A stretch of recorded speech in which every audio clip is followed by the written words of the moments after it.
After my mother married into the Pei family, I fell in love with my stepbrother Pei Yanli at first sight. To marry him, I pursued him relentlessly, even at the cost of losing everyone else. Finally, I got my wish, but after marriage, Pei Yanli remained cold toward me, even in bed, where it was nothing but passionless release. That night at the bar, I overheard a friend ask him, "Why would you give up the eldest daughter of the Fong family to marry Zhu Shinian? That spoiled and clueless stepsister of yours?" Pei Yanli smiled helplessly. "It's just a sense of duty. She can't survive without me, so he never loved me. He was just taking responsibility for that reckless night we had after drinking." Stumbling out of the bar in a daze, I was hit by a speeding sports car and thrown back to my 17-year-old self. Given a second chance at life, I vowed to make up for past regrets, but I refused to chase after Pei Yanli again. Yet that night, he pinned me against the door, his eyes red with emotion for the first time in both lifetimes. "Zhu Shinian, look at me. I love you too." 1. The moment I realized I had been reborn, I was standing by the dining table holding a steaming clay pot. "Nian Nian, why are you spacing out? Put that pot down now. It's burning hot." My mother's urgent voice snapped me back to my senses. I quickly set the clay pot down, but my fingers were already red from the heat. All three people at the dining table were staring at me: Mom, my stepdad, and Pei Yanli. That was the day I found out Pei Yanli had stomach issues and insisted on cooking porridge for him myself. I nearly blew up the kitchen and gave our nanny, Auntie Zhang, the scare of her life. My eyes instinctively darted toward Pei Yanli, my so-called brother, his sharp brows furrowed slightly, thin lips pressed tightly together, and his gaze fixed on me with visible agitation. I let out a self-mocking laugh. No matter how I pour my heart out, it's nothing but wishful thinking on my part. At this moment in my past life, I announced with eager anticipation, "Brother Yanli, I made this congee especially for you. Try it and see if you like it. If you do, I'll make it for you every day from now on." The young girl poured all her heartfelt affection into each and every soft, glutinous grain of rice. Yet Pei Yanli merely frowned and glanced dismissively at my hands. "The Pei family has housekeepers. Don't bother with such unnecessary tasks in the future." I froze on the spot. I cried all night after returning to my room. The next day, I wiped away my tears and continued to follow Pei Yanli like a shadow. With that thought, I served the first bowl of porridge to my stepfather, who was seated at the head of the table. She gave an endearingly innocent smile. "Dad, Mom said you've been working hard lately, so I made this congee specially to help you regain your strength." A flicker of surprise crossed Mr. Pei's face before he burst into hearty laughter. "That's my thoughtful girl. I won't take your kindness for granted. Your allowance will increase by 10,000 next month," I exclaimed with delight, thanking her before ladling another bowl of congee for my mother. I said playfully, "It's my first time cooking, Mom, you have to praise me." I set the third bowl in front of myself, sat down, and began to eat. There was a slight awkwardness in the air. Auntie Zhang tried to smooth things over by offering to serve Pei Yanli some porridge. I said calmly, "Auntie Zhang, Brother Yanli doesn't care for porridge. Please don't trouble yourself." Pei Yanli paused his chopsticks and remained silent, as if giving silent consent. Aunt Zhang stopped what she was doing. I slowly sipped my porridge, making a silent vow to myself, "Pei Yanli, I hope Shi Nian never does another thing for you or sheds another tear over you in this lifetime." 2. Not long after I returned to my room after the meal, there was a knock at the door. It's my mom. She was wearing a pearl-white silk nightgown, her face free of makeup yet still radiant, a far cry from how she looked in my past life, worn down with worry and etched with fine lines. I couldn't help but throw myself into her arms. The person I wronged the most in my past life wasn't myself, it was my mother. After divorcing my father, she married Mr. Pei. Back then, I couldn't understand her choices. I thought she was vain and materialistic, that she had betrayed my biological father. My mother endured my unreasonable behavior while struggling to maintain a low profile in her new wealthy family. After it came to light that I had fallen for Pei Yanli, even going so far as to have a drunken, reckless night with him, the Pei family was furious. They subjected Pei Yanli to their family's disciplinary measures and kicked me out of the house. My mother told me to go back and apologize. But I yelled at her, "I did nothing wrong. I'm chasing true love, not like you, vain, materialistic, and fickle." I lifted my chin defiantly, bracing for the slap, but my mother's hand never came down. She left with tears in her eyes, yet she still sent me tens of thousands each month for living expenses, afraid that I might struggle on my own. Later, I married Pei Yanli as I had always wished, but my mother's life in the Pei household became even more difficult, leaving her deeply unhappy. It was only then that I found out my biological father had owed a great deal of money. My mother, fearing that the creditors would harm me, rushed into marrying Mr. Pay to seek protection for us both. I broke her heart so cruelly. At this moment, smelling my mother's familiar scent, tears welled up uncontrollably. Mom patted my back gently and soothed. "What's wrong, my little princess? Does your finger hurt? Let me put some ointment on it."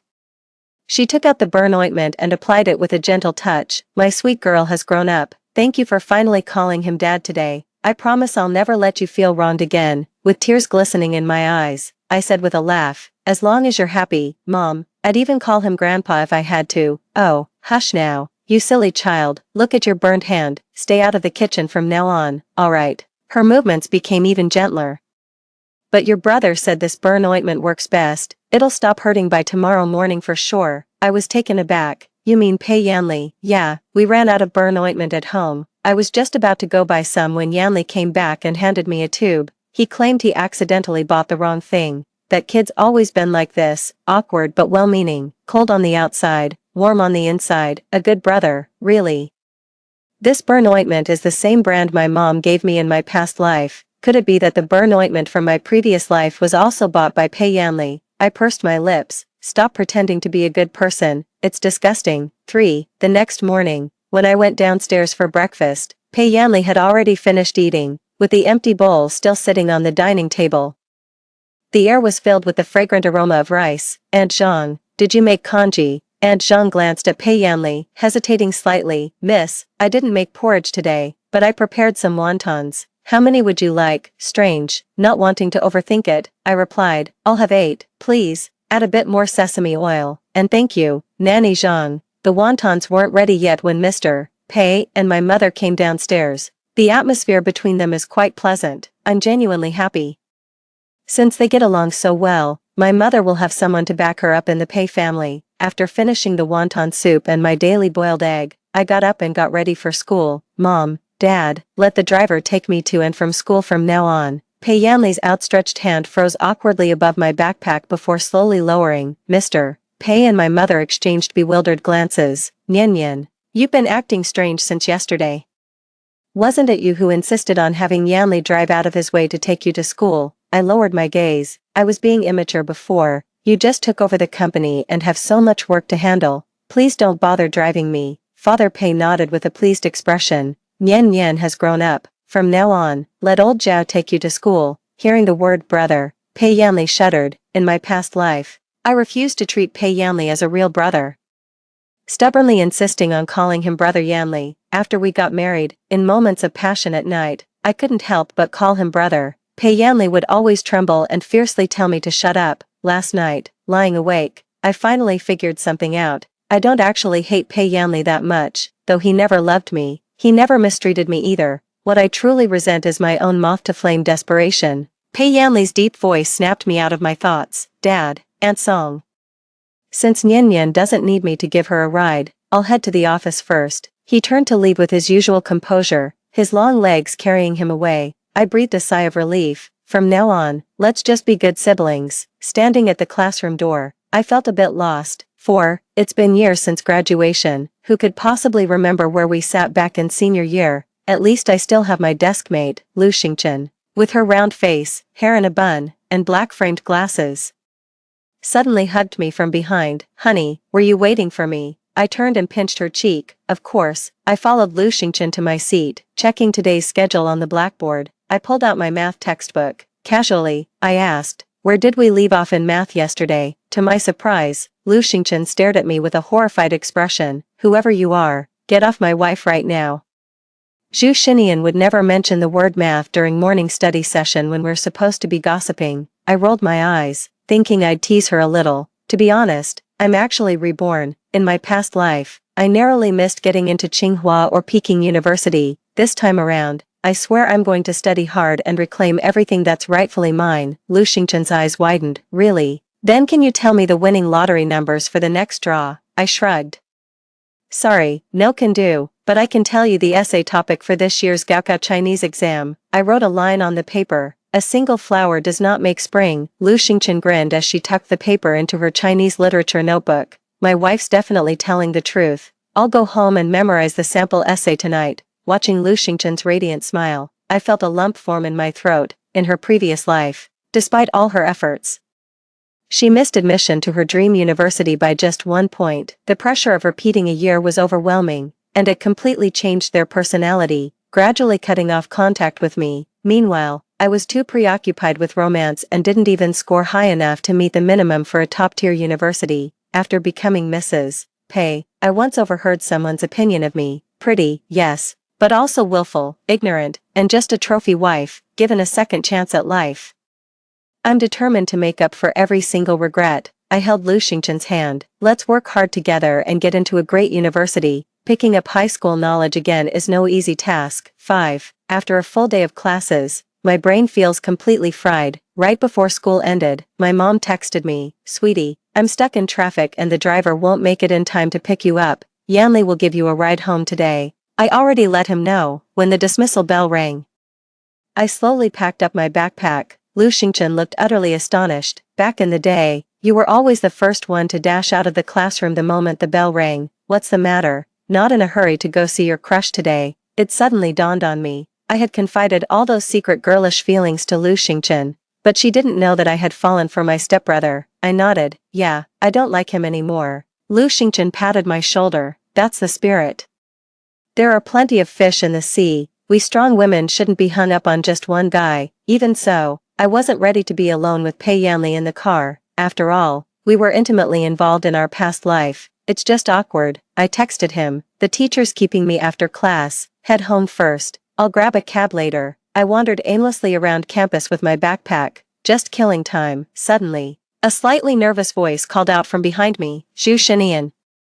Even though the man-made lake isn't waist deep yet, falling in would be freezing. I just realized I had unconsciously walked to the edge of the artificial lake behind the hill. I stopped in my tracks and turned around. The boy who called out to me was wearing a school uniform jacket and jeans. He's quite handsome, with sharp eyebrows and bright, starry eyes. A gust of wind blew, revealing a strand of red hair hidden in his black locks, swaying gently. It was like a stray hair waving hello to me. "Hui Yi." He froze for a second. "You know me. Our school is pretty strict with dress code. There's only one guy who dares to skip the uniform pants and rock dyed hair, the school bully, Hui Yi. Rumor has it that whenever teachers tattle to Hui Ye's dad, he just donates a new building or equipment to the school. Even this small artificial lake was built by his dad. Everyone at school knows who you are. But how do you know my name?" A faint, suspicious blush spread across Hui Ye's face. "Well, at last semester's top 10 campus singers competition, you sang really beautifully. That's how I remembered you." I tilted my head. "This school bully isn't at all like the rumors said. Why is he actually kind of cute? Is it because I'm mentally a few years older than him? Do I see him as a kid?" Hui Yi walked up to me. 6. You looked so lonely from behind just now. Is something bothering you?" I thought for a moment and replied, "It's alright. I just had a bad dream yesterday. It must be the stress from your final year of high school getting to you." He reached into his school uniform pocket and then unfolded something in front of me. A milk candy in red wrapping lay in the palm of his hand. His eyes crinkled into a smile. "Have a piece of candy, sweeten your mouth, sweeten your heart. You'll have sweet dreams tonight." The youthful, radiant face before me inexplicably soothed my restlessness. I took the candy from his palm, unwrapped it, and popped it into my mouth. My fingertips brushed against his palm. "Thanks." It felt cool and slightly damp, like a thin layer of sweat had formed. He quickly shoved his hand back into his pocket. "It's getting dark already. Let's head home together." We chatted casually as we walked toward the school gate. Hui Yi was such a great conversationalist. I couldn't stop smiling the whole way. We also ended up adding each other as friends. Just as I reached the school gate, the ride I booked pulled up right on time. I waved to Hui Yi and said, "I'm heading off. See you tomorrow." Hui Yi seemed like he still had more to say. "How about I walk you back? It's late. It's not safe for you to go alone." By the roadside, a matte black Kian was parked. Pei Yanli leaned against the car, smoking. The collar of his white shirt was slightly undone, the cigarette glowing faintly between his fingers. A dark gaze swept over Hui Yi from head to toe. Then he said to me, "Zhu Shinian, come here. You, why are you still here?" 7. I stared at Pei Yanli in surprise. He stubbed out his cigarette but on the trash can. I texted back saying I'd wait for you. "Didn't you see it?" I pulled out my phone to check. My phone was on silent. "Sorry about that. There's no way out of this. Any more refusals would seem too deliberate." After paying the waiting fee, I cancelled the ride-hailing order. getting ready to head home with Pei Yanli. Just as I was about to step forward, I felt a tug from behind. Hui grabbed my sleeve. Is he a family member of yours? I nodded. You could say he's like an older brother to me. Hui bristled like a startled wolf pup, his eyes filled with wariness. Is your brother usually this short-tempered? He seems pretty upset right now. He won't hit you when you get home, will he? I didn't know whether to laugh or cry. Of course not. It's just half an hour of waiting, that's all. Last lifetime, I smashed an antique vase he'd spent 5 million on at auction, and Pei Yanli never laid a finger on me. Hui frowned. That's not what I meant. Maybe I should just walk you home. Pei Yanli pulled open the car door and stared intently at me. Get in the car, we're going home. Why does it feel like the atmosphere is a bit off? Why are these two butting heads all of a sudden? Hui's voice carried a hint of temptation. Classmate Zhu, want to go for a ride on my motorcycle? My eyes lit up. You ride a motorcycle to school? Hui curled the corner of his mouth into a smug smile. I got my driver's license the moment I turned 18, so don't worry, I'm legal to drive. I couldn't hide my excitement and waved at Pei Yanli. You go ahead, my classmate will give me a ride home. With that, I grabbed Hui's hand and dashed off, completely missing the thunderous look on Pei Yanli's face. A fluorescent green Kawasaki was parked casually by the roadside. 8. Hui gently put the helmet on for me, sitting astride the motorcycle. I was so thrilled I almost lost myself in the excitement. Let's go. Huisharia. Yes, sir. Hui twisted the throttle, and the motorcycle shot forward abruptly. I wrapped my arms around his lean waist, my heart pounding wildly. Ever since I put on this Mrs. Pei persona, I'd almost forgotten what it felt like to ride on a motorcycle. Mrs. Pei is supposed to be poised and elegant, but Zhu Shinian is lively and spirited, thriving on adrenaline rushes. As the motorcycle hit the highway, I tapped Hui on the shoulder and yelled, "Did you forget to fill up the tank?" Hui, I did, it's full. Then step on it, this is a highway. Hui, I was just worried you'd be scared. I'm not scared, let's go. Huishaya, the engine roared like a growling beast charging forward. The wind whistled sharply past my ears as I steadied myself against the boy's warm body. It's such vibrant and exuberant vitality. Zhu Shinian, isn't it wonderful to get a second chance at life? Made it home safely. 9. I took off the helmet and returned it to Huiya. Thanks, see you at school tomorrow. A Qian slowly pulled up behind him, waiting for the garage door to open. Has Pei Yanli been following us all this time? Hui waved his phone. I'm heading out, call me if you need anything. Your brother, well, let's just say you should be careful around him. As I entered the gate and was about to go upstairs to my room, Pei Yanli called out to me from behind. Zhu Shinian. He gritted my name between his teeth with palpable venom. Was it detention or a date? Isn't puppy love a bit inappropriate during such a critical year like senior high? That condescending lecturing tone again. I'd had my fill of it in my past life. My steps faltered, and I turned around. First of all, I'm already 18, this isn't puppy love. Second, you have no right to meddle in my business. And lastly, you're just my stepbrother. Don't overestimate your importance. I turned to leave, but Pei Yanli took a few steps forward and grabbed my wrist. What exactly happened these past couple of days? Is there some misunderstanding between us? I recoiled from him as if I'd touched something filthy, jerking my hand away sharply. If by misunderstanding you mean me chasing after you and causing you trouble before, then I apologize. We're both adults, and we're not blood-related siblings. It's better to keep some distance to avoid misunderstandings with your fiancé, Miss Fong. It wasn't until today at school that I remembered why someone like me, who's never done a day's housework, would bother making kanji. It's because I overheard Mr. Pei telling Pei Yanli that the Fong family was interested in arranging a marriage alliance. Mr. Pei said the eldest daughter of the Fong family is virtuous and gracious, the perfect type to marry and bring into the household. Hearing this, Pei Yanli nodded and said he would give it serious thought. I hid outside the study, both anxious and terrified. It just so happened that I learned Pei Yanli suffered from stomach issues. That's when the idea struck me to cook him some warm porridge to soothe his stomach and show off my domestic skills. Looking back, I really want to slap my past self silly, eager to compete for male attention. Pei Yanli heard me mention Fong Qing and said with sudden understanding, "So that's what happened, it was you outside the study that day." He softened his tone. "There's nothing between me and Fong Qing." The careful consideration remark was just something I said for my father's benefit. I don't want to speculate about what Pei Yanli is thinking right now. The conflict between him and me was never about Fong Qing. Pei Yanli doesn't understand. I don't want to talk about it either. I cut him off. No need to explain, your personal life is none of my business, I'm going back to my room to do homework. This time he didn't stop me, though his tone was clearly displeased. Zhu Shinian, even if you're mad at me, you shouldn't just hop on anyone's motorcycle. Don't you know how dangerous riding can be? Pei Yanli was furious. I used to dread his anger the most. The moment his tone sharpened, I'd rush to apologize, but this time, I went upstairs without even looking back. After that, aside from meals, I rarely saw Pei Yanli. 10. I asked my mom to find me a one-on-one tutor for weekends, 7 days a week, studying like there's no tomorrow. My only entertainment was Hui Yi occasionally taking me for a ride after school, every Monday.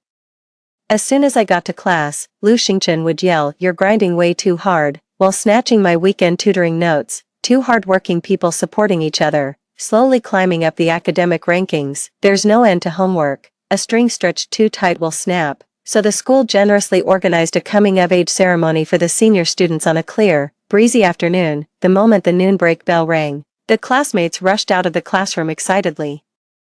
Those who live nearby go home to change and do their makeup, while those farther away find an empty classroom or restroom to get ready. Everyone's aiming to get those perfect, Instagram-worthy shots. My gown was a runway design my mom reserved in advance, a little black dress in Audrey Hepburn style. The makeup artist styled my hair into an updo and placed a petite tiara adorned with pearls and diamond chips on my head. As soon as I entered the grand hall, Lu Xingchen rushed over to me.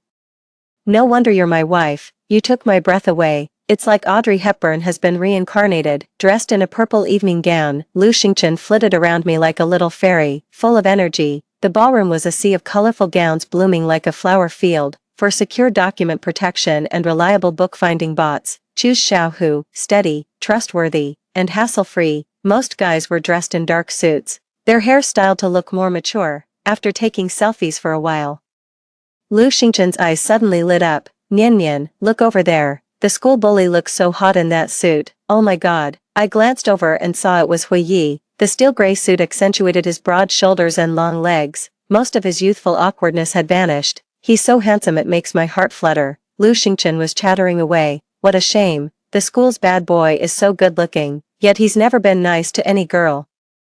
I haven't heard about him dating anyone all through high school. Do you think he might be into guys? Otherwise, why does he always get into fights with other boys? You know what they say, fighting is a form of affection, and scolding is a sign of love." Oh my god, the school bully is heading our way. Wait, he's smiling. Damn, he looks hot even when he grins. Shit. Hui Yi came to a stop right in front of me. I waved my hand casually and said, "Not bad there, kid."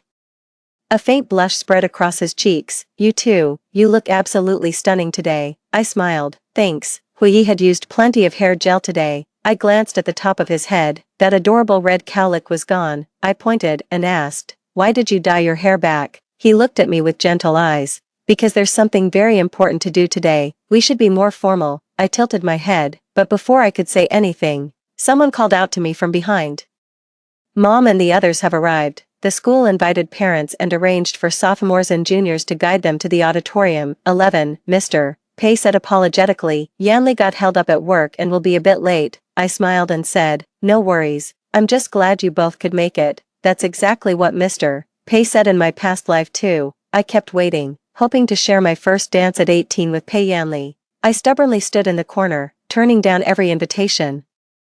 But the coming-of-age ceremony ended without Pei Yanli ever showing up. I later found out he wasn't tied up with work that day. He had a dinner date with Fang Qing. Fang Qing accidentally ate peanut butter and had an allergic reaction. Pei Yanli rushed her to the hospital and stayed by her side until late at night before returning. But in this lifetime, I no longer care. Hui Yi greeted us nervously, bustling around to arrange a family photo for us and fetch drinks for my mom, like a busy little bee. Later, Hui Ye's parents came over, and the four parents chatted very happily. After the school leaders finished their passionate speech, music began to play in the auditorium. At first, everyone only dared to ask their parents to be their dance partners. The moment the first pair of students glided onto the dance floor, the atmosphere instantly became electric. Hui Yi stepped in front of me, extended his hand, and gave a slight bow. "My beautiful princess. May I have the honor of your first dance at 18, my fingertips met his palm, and with a gentle pull, he spun me into motion. Huye's warm hand rested on my waist, his expression tinged with nervousness. I leaned in deliberately with the dance, close enough to feel his racing heartbeat keeping time with the drums. At 18, Zhu Shinian might have been slow to notice, but at 25, she knew with absolute clarity. Huye is in love with me, every single thing he did. Every word he spoke was a glaring declaration of his affection. I could feel his partiality toward me. He never made any attempt to hide it. As I turned, I caught sight of Pei Yanli. He stood beside his father, his expression grim and out of place amidst the joy on everyone else's faces. 12. How did Pei Yanli get here so quickly? Wasn't he supposed to be on a date with Fan Qing? Huyi also spotted Pei Yanli. He muttered under his breath, "That brother of yours is here too." His voice dripped with hostility, like a little dog guarding its food. I was a bit curious. Huyi, why do you dislike him so much? He paused thoughtfully. Because the way he looks at you tells me he's into you. In my past life, right up until the moment I died, I never once heard the word like come out of Pei Yanli's mouth. I almost burst out laughing. I don't believe it. Are you kidding me? You can tell if someone likes you just from a single glance. Huyi took a deep breath, turned his head away, his earlobes flushed a deep crimson as if about to bleed. Of course I can. Because I like you too. Even the toughest school bully becomes timid around their crush. A tingling sensation spread through my chest. I was surprised by how unsettled I felt, contrary to what I'd expected. Then turn around and let me see what it looks like when someone's in love. Huyi obediently lowered his head to look at me. In his pupils, I saw my own face flushed with a rosy hue. His gaze was tender and focused, as if he were looking at his entire world. We had already danced our way to the edge of the hall. My heart skipped a beat as I turned halfway, pressing my back against the wall so Huye's figure shielded me. Then I rose on tiptoe and brushed a feather-light kiss against his lips. Huye's eyes widened in surprise, with a gentle yet firm grip. He guided me behind a large promotional stand. This time, all lines of sight were completely blocked. Huye's hand cupped the nape of my neck, and I instinctively tilted my head back. A scorching breath descended upon me. His kissing was a bit clumsy at first, but he improved rapidly, fiercely stealing away every last breath I had. All surrounding sounds seemed to fade into nothingness. Only the thunderous rhythm of two heartbeats remained, intertwined, after what felt like an eternity. My legs went weak as I pushed against his shoulders. I can't breathe. Huyi gave my lips one last reluctant nibble before finally letting me go. I leaned against his shoulder, catching my breath for a moment before glancing downward. Huishaya, get a grip. We need to get out of here fast, or our parents will think this sign leads to another dimension. Huyi turned his face away, his voice hoarse as he replied, "Stop talking, or we really won't make it out." My lipstick was completely smudged by Huye's kisses, and my cheek makeup had gotten a little messy. I went to the restroom to touch up my makeup. 13. At the corner of the hallway, a hand suddenly pulled me aside. My shoulder blade hit the wall, and the pain brought involuntary tears to my eyes. Pei Yanli grabbed my wrist and pinned me down. His deep, unblinking eyes stared at me, scanning from my hair down to my neck. Finally, his gaze lingered on my lips before he roughly wiped them with his thumb.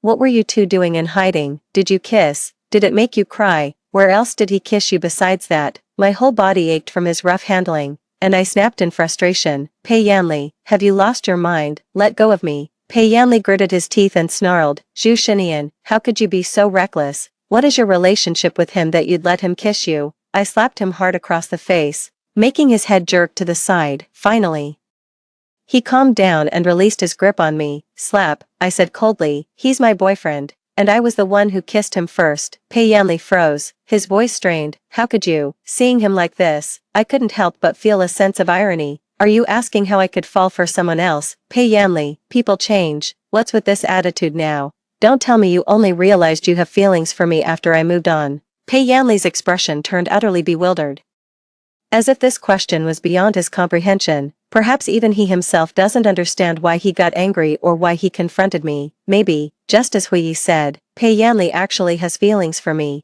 It's just that he's grown accustomed to looking down on me from his high perch, used to me trying to please him, and used to me swallowing all my negative emotions to only show him a smile. Pei Yanli has never been willing to lower his head in front of me. He would just stand there, waiting for me to break through all barriers and rush to him like a moth to a flame. In my past life, that's exactly what I did, but that fool Zhu Shinian is long gone. Now I choose Huyi, the one who will cover the remaining 99 steps if I just take the first. Pei Yanli, you really need to stop being so full of yourself. Pei Yanli stood there rooted to the spot, utterly devastated. After the coming-of-age ceremony came the even more intense and hectic exam preparation period. I turned and walked away. I no longer had any time to deal with Pei Yanli, 14, after school. Hui Yi and I stopped going for drives and started studying together instead. He's an athlete. I threatened that if we didn't get into the same university, I'd never let him kiss me again. Hui Yi was so scared that he hired 4 tutors to help him cram. In early June, a heavy rain marked the beginning of the college entrance exams. I performed steadily without any mistakes.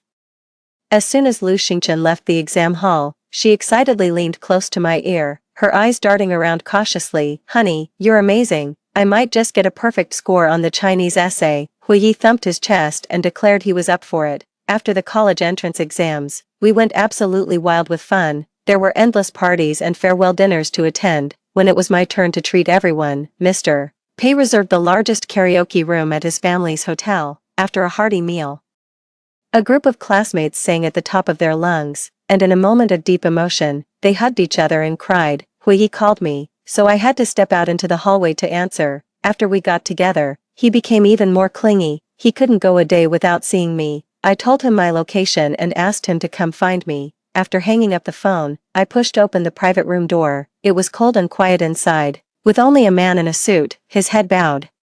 He seemed like he had just finished socializing and was drunk. "Sorry, I think I have the wrong room." Just as I turned to leave, someone called out to me, "Nian Nian, are you here to pick me up?" A shiver ran through my body, and I found myself frozen in place. Pei Yanli in this lifetime had never uttered those words, only the him from my past life. Pei Yanli stood before me with red-rimmed eyes. "Nian Nian, I've been having the same dream lately. In it, you've been chasing after me ever since you came to the Pei family. 15, you cooked congee for me, insisted I take you to school, and got jealous whenever you saw me talking to Fang Qing. Later, you even married me, and we had a grand wedding. After we got married, I let out a cold laugh. What about after we got married? Why did you stop there? Did you not dream about the part where I got hit by a car?" Pei Yanli explained urgently.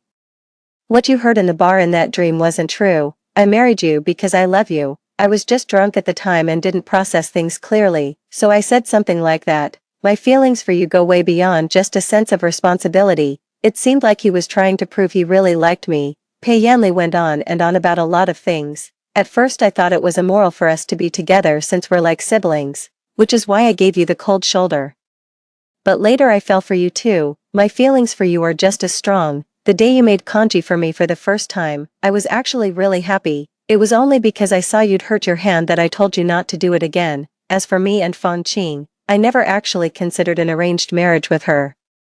It was just that our families were collaborating at the time, and I thought I'd wait a while before explaining things to her clearly. On the night we got married, you have no idea how thrilled I was. When you suddenly called me brother, I was so overwhelmed with excitement that I had to tell you to stop. So Pei Yanli really married me because he loves me. For a moment, I didn't know what to feel. If this were my past life, I probably would have been over the moon, but now I feel absolutely nothing inside. If you like me, why didn't you say something? Pei Yanli froze. What? You just stood there watching me struggle with my insecurities, never telling me that you'd always be waiting right there for me to come to you. Pei Yanli grabbed my hand, his expression agitated. "Nian Nian, I know I was wrong. I promise I can change. Won't you come back?" I pushed his hand away and said softly, "It's too late, Pei Yanli.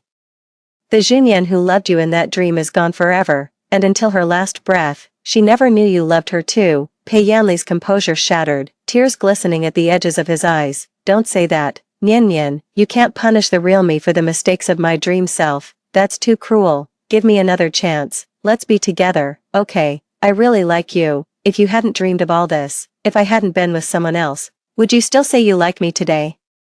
Pei Yanli's lips trembled like a fish out of water. Unable to speak, I let out a sigh. "You wouldn't, because you're so sure I'd never leave you. You'll always stand high and wait for me to love you. But I crave passionate love, straightforward expressions, and unwavering devotion. Our relationship was never meant to be from the start. How could it possibly have a happy ending?" I gripped the doorknob. "I've loved you already. Now, it's time to love myself properly, brother. On behalf of the Zushinian in my dream, I forgive you. She doesn't hold a grudge against you anymore, so you should let it go too." Stepping out of the private room, I could hear muffled sobbing from behind the door. For a moment, I was at a loss for words, until I heard a sarcastic, mocking remark. Humph, I've already loved you, how touching. Hui drove here today in the Aston Martin his father gave him for his coming-of-age ceremony. He started the car with a blank expression. 16. I sat in the passenger seat, watching him with mild amusement. This little jealous thing, I tentatively asked. Will you take me home? Hui nodded. Sure, I'll take you home to take care of your drunk brother. I was completely speechless. How about we grab a late-night snack? Hui pouted. I'm already full from drinking vinegar. No need for a snack. How do I even handle this? It's giving me a headache. I stayed quiet. And after a moment, Hui stole a glance at me. Wah. I'm so upset that my wife won't even comfort me. I might as well just die. That's just how Hui is. He tells me when he's angry. And he also tells me how much he likes me. He doesn't make me guess. He lays his heart bare right in front of me. My heart skipped a beat. I turned to the side, leaned close to Hui's ear, and gave his earlobe a gentle nibble. Don't be mad. What can I do to make it up to you? Hui's neck flushed red.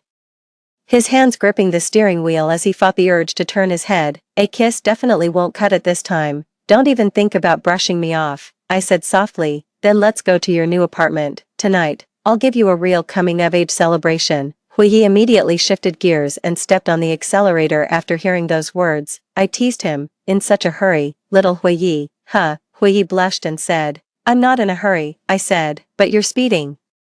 You know, there are speed cameras on this road. Hui, I've got 12 points, no worries, gotta say. Hui is really hard to coax. I was worn out trying to soothe him until daybreak. Only then did he finally agree to hold me from behind and drift off to sleep. I dreamed of Zushinian from my past life. She looked a bit weary, but genuinely happy. She gave me a gentle hug. Thank you for not choosing Pei Yanli again. Wishing you and Hui happiness. A warm smile spread across my face. Zushinian, you'll find happiness too. Before the college entrance exam results came out, I saw a news story on my phone about two groups of high school seniors getting into a brawl, with multiple people seriously injured and hospitalized. Hui leaned against me, glanced at the screen, and said dismissively, these losers can't handle anything without me. Extra. It suddenly hit me. In our alumni group chat, someone spilled that the school bully got into a fight, ended up severely injured, and became vegetative. Did they ask you to join the fight? Hui, yeah, but I turned them down. I'm a married man. Can't just go around picking fights. So without even realizing it, I ended up changing Hui's fate. Later, Hui and I ended up attending the same university in our city. Lu Xingchen went to her dream school down south. He'd video call me every single day just to say he missed me. When I turned 26, I finally said yes to Hui's proposal. He pouted with a pitiful look. If you don't want me soon, I'll be an old man already. I gave him a kiss. I've just been busy with work, but I'm giving you the commitment you wanted, aren't I? Hui, humph. Once we're married, you're not allowed to take off that diamond ring. Let's see who at your company would still dare to confess to you. At 18, Hui was a little jealous type. At 26, he's practically the king of jealousy. Marrying Hui was considered marrying up for me, after the engagement was settled. The Pei family's attitude toward my mother changed noticeably. The relationship between Mr. Pei and my mother became even sweeter than newlyweds, as if honey were added to oil. When planning the wedding, Mr. Pei suggested that Pei Yanli escort me down the aisle. As an older brother, I've got to have my sister's back. Even though it's a marriage into a higher social standing, I won't let the Hua family push me around. Nian Nian, why are you just standing there? Put that pot down, it's hot. On the day of the Ruju wedding, Pei Yanli carried me out of the Pei family's gate, step by step, moving slowly and steadily. Hui came to pick up the bride. Pei Yanli helped me into the wedding car and said to Hui, promise me you'll make Nian Nian happy. For once, Hui didn't roll his eyes at Pei Yanli. In a resolute tone, if I ever make her shed a single tear of sorrow after we're married, I'll jump from the 16th floor of my family's company building. Pei Yanli replied earnestly. Fine, if you don't jump when the time comes, I'll push you off myself. Just remember, Nian Nian has her brother to back her up. The wedding car drove off into the distance. Pei Yanli stood in place for a long time. Zushinian, some things are just meant to be missed.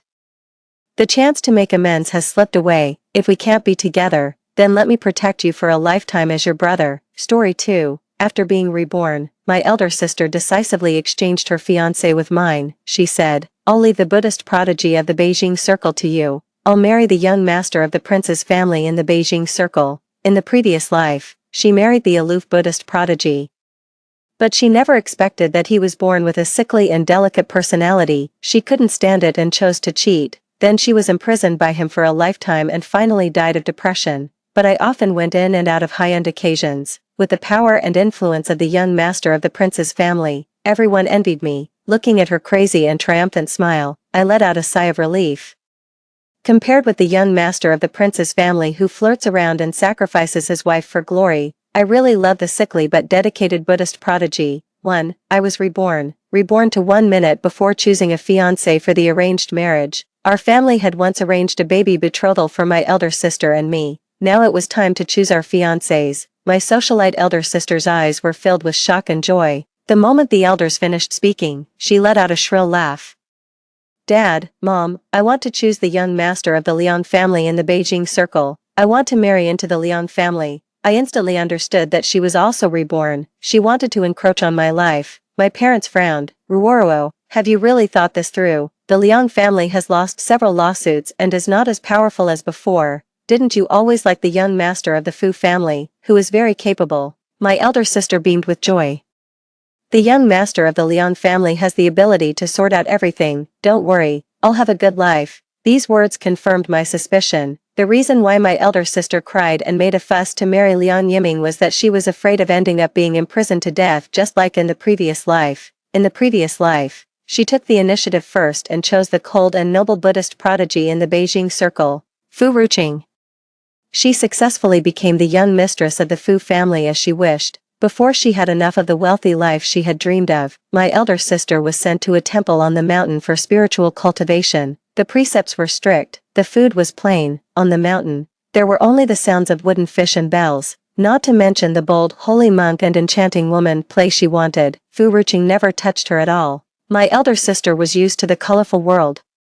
How could she be patient enough to live a boring life? With a phone call, she called 2 of her ex-boyfriends to play with her. When the 3 of them were having a good time, other monks heard the commotion and caught them in bed on the spot. It was said that Fu Ruqing was so disgusted that he went into seclusion immediately, according to his oral order. My elder sister was confined to a villa at the foot of the mountain for lifelong spiritual cultivation and finally died of depression. Fu Ruqing didn't abuse her, except for not allowing her to go in and out of nightclubs and bars to find young men. He didn't do anything too excessive. But my elder sister was jealous that I could go in and out of high-end places with the young master of the Liang family. In the end, she even developed a heart problem from pent-up emotions. No wonder she chose the Liang family, which she looked down upon in the previous life. As soon as she was reborn, my elder sister felt my gaze, glared at me provocatively, and then pulled me into the bedroom. Don't even think about snatching the young master of the prince's family in the Beijing circle from me. Otherwise, don't blame me for killing you with my own hands. Pretending to be kind-hearted, I said. But the Liang family is facing difficulties now. Does sister really want to sacrifice herself? My elder sister raised her chin haughtily and had a contemptuous expression. It's none of your business. The Liang family will thrive. After saying that, she pushed me and said, you'd better care about yourself. I hope you can stand the life of a nun who lives like a widow for the rest of your life. Looking at her swaggering away, a smile reappeared on my face. Does she really think that the Liang family's resurgence depends on Liang Yiming, who is proficient in eating, drinking, whoring, and gambling? Liang Yiming is the kind of person who can send his own wife to someone else's bed with his own hands, compared with the young master of the prince's family who flirts around and sacrifices his wife for glory. I really love the sickly but dedicated Buddhist prodigy. 2. Although my parents were helpless, they still agreed to my elder sister's choice. Then they turned their gaze to me. Tan. Since your elder sister wants to marry into the Liang family, you will marry into the Fu family. They didn't give me a chance to object and casually finalized my marriage. My elder sister gloated. While putting on a thick nightclub makeup for herself, she sneered, Lin Tan, just accept your fate. Be careful that you'll be tied to a meditation cushion and have to kowtow for the rest of your life. I leaned close to her ear and whispered, Sister, I wish you won't be tied to the bed with chains and have to accompany guests nonstop in the future. She thought that exchanging marriages could exchange lives. Little did she know that the right to choose in life lies with oneself, not with a certain man. My elder sister was stunned. When she realized what I said, she wanted to slap me. I smiled and stepped back, putting on a decent smile. Mom, it's getting late. Didn't you say you've called Ruqing? He'll come to pick me up soon. I'm going to change my clothes. After finalizing the marriage partners, my parents informed the Fu family and the Liang family respectively and euphemistically suggested that it would be best to cultivate some affection. The Fu family was only half an hour's drive from my home. Fu Ruqing said he would come to pick me up and go for a walk. As for Liang Yiming, he was probably indulging in some nightclub now, drunk and dreaming of a life of pleasure. He didn't even answer a single call. My elder sister's face changed slightly. She stared at me intently, wishing she could poke a hole in me. When I came out after changing my clothes, Fu Ruqing had also arrived. He sat beside my parents, expressionlessly discussing the details of the engagement ceremony preparation. He had a tall and straight nose, outstanding facial features. He was more good-looking than the celebrities on TV, and he exuded an air of calmness like a deep stream. No wonder my elder sister fell in love with him at first sight in the previous life. As soon as my elder sister saw Fu Ruqing, she was immediately fascinated. Her eyes almost stuck to him. Fu Ruqing changed to a position farther away from her, as if avoiding something dirty. The bright crystal lights illuminated his expression, but they couldn't light up those dark eyes, which showed no trace of light. My elder sister was so scared that she shuddered. Just as she was about to make up for it, I interrupted. Sister, what are you talking to my fiancé about? Hearing the word fiancé, my elder sister and Fu Ruqing both looked up at me. My elder sister's expression was beyond description. She seemed to want to devour me alive, but Fu Ruqing just looked at me quietly, and a trace of inexplicable emotion flashed in his black eyes. I stepped forward and naturally took his arm. Mr. Fu, I'm ready, let's go. Fu Ruqing's gaze shifted to the hand holding his arm, and he replied with a faint "3. It was not until we reached the car that I let go of his arm and said sincerely, Mr. Fu, thank you. My parents were bent on selling me as capital, and I had already had enough of this suffocating home. If Fu Ruqing hadn't come to pick me up, I would never have been able to escape from their clutches. Why are you thanking me? Aren't we fiancés? Fu Ruqing looked at me quietly. His gaze made me feel a little at a loss and a little flustered. Okay, what's mine is yours. You're welcome. Haven't you had dinner? I'll take you to a restaurant. Touching my slightly empty stomach, I nodded. I had thought that Fu Ruqing would take me to a vegetarian restaurant or something, but unexpectedly, he drove me to a Western restaurant. It was the one I usually liked to eat at the most. Mr. Fu, did we go the wrong way? I couldn't help but put my hands together. This is a sin. Isn't this defiling his belief? But Fu Ruqing shook his head. It's okay. Buddhism emphasizes only cultivating oneself. I've already eaten at home. Just order whatever you want to eat. I couldn't decline. After sitting down, I ordered a salad and spaghetti with vegetarian sauce. Fu Ruqing said, "Is that all you're going to eat?" I nodded. This is enough. I'm not picky about food. In fact, after experiencing the days in the previous life when I was tied up like a dog by Liang Yiming, it's already good enough to have something to eat. Fu Ruqing looked at me, and I didn't know what he was thinking. After I finished eating and put down the knife and fork, he calmly said, "After we get married, please be sure to remain loyal to the marriage and fulfill your marital obligations. I will give you everything you want." Marital obligations. My mind went blank, and I blurted out without thinking, "Aren't you a monk?" Fu Ruqing corrected me. "I'm a lay Buddhist," I silently complained. "Then why do everyone call you the Buddhist prodigy?" I thought. I didn't know if it was an illusion, but I saw him smile. My heart suddenly started pounding, somehow. I reached out and touched his eyebrows and eyes. The moment my fingers touched his skin, I realized what I had done and quickly withdrew my hand, but it was a step too late. Fu Ruqing was stunned and instinctively grabbed my hand, holding it tightly and refusing to let go. I'm really sorry. I felt desperate and wished I could slap myself twice. Lin Tan. How could you be bewitched by a man's appearance and do such a crazy thing on impulse? Fortunately, Fu Ruqing didn't care about my abruptness. His lips moved slightly. It's okay. When he sent me back home, we both tacitly forgot what had just happened. Before getting out of the car, I joked, "Mr. Fu, I heard that Buddhism emphasizes the word fate. In your opinion, do we have fate?" I thought he wouldn't answer this question. Unexpectedly, he nodded and said calmly, "Yes, it started from the previous life." It was my turn to be silent. How could I have had a relationship with him in the previous life? The unbearable experiences of the previous life are still vivid in my mind. A person can't forget important things, just like one can never forget hatred. I didn't take it seriously and didn't refute. I just smiled. Then I will definitely cherish this fate, until I turned around and walked into the gate. When I casually looked back, I still found that the car lights were shining faintly white in the dark night. Fu Ruqing hadn't left yet. My heart skipped a beat. Just as I was about to turn back to find him, my elder sister blocked me at the door. My elder sister had a ferocious expression on her face, and her lips were as red as if she had eaten a dead child. "Lin Tan, you shameless slut." After saying that, she wanted to pull my hair. "You seduced Fu Ruqing. I'll kill you." Looking at my elder sister's crazy appearance, I almost burst out laughing. I sidestepped to avoid her attack, making her fall to the ground and eat dirt. I covered my mouth and took a few steps back. "Sister, why are you performing such a big courtesy when it's not a festival? Although the Fu family has power and influence, you don't have to fawn on me like this, do you?" Every word hit her right in the heart. The reason why my elder sister chose the Liang family was that she was blinded by the apparent wealth and prosperity. In her heart, she still regarded Fu Ruqing as her own possession and was daydreaming about having the best of both worlds. Not to mention that I'm Fu Ruqing's fiancé in this life. Even if I were an insignificant stranger, I wouldn't stand by and watch a person like my elder sister harm good people. After laughing enough, I continued, "Are you feeling lonely at home? You can go to bars and nightclubs more often. Maybe the young master you've been longing for is dancing in some singing and dancing hall."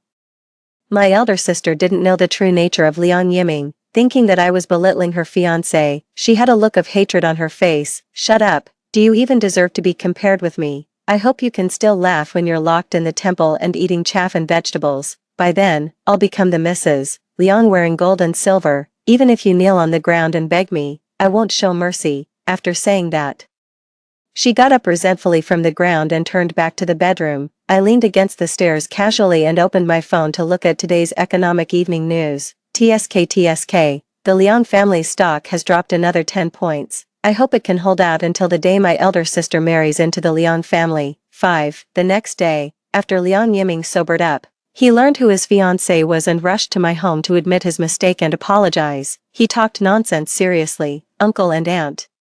"I had social engagements last night and accidentally got drunk and lost my memory, but don't worry, our family's business is gradually getting back on track. When Reborn marries me, the crisis will definitely be resolved easily." I rolled my eyes silently. The debt crisis will of course be resolved easily. In addition to the dowry worth tens of millions that can relieve the urgent need, Liang Yiming will also force his future wife to accompany guests and drink, satisfying the perverted tastes of the upper class. For those in the upper class, it's not difficult to find young and beautiful girls to torture. The difficult thing is to find playthings from a higher social background. Perhaps only in this way can they enjoy the so-called pleasure of conquest. In the previous life, Liang Yiming seized the opportunity and sent me out as a favor, making me suffer a lot of abuse. Finally, he got the opportunity to turn the tables.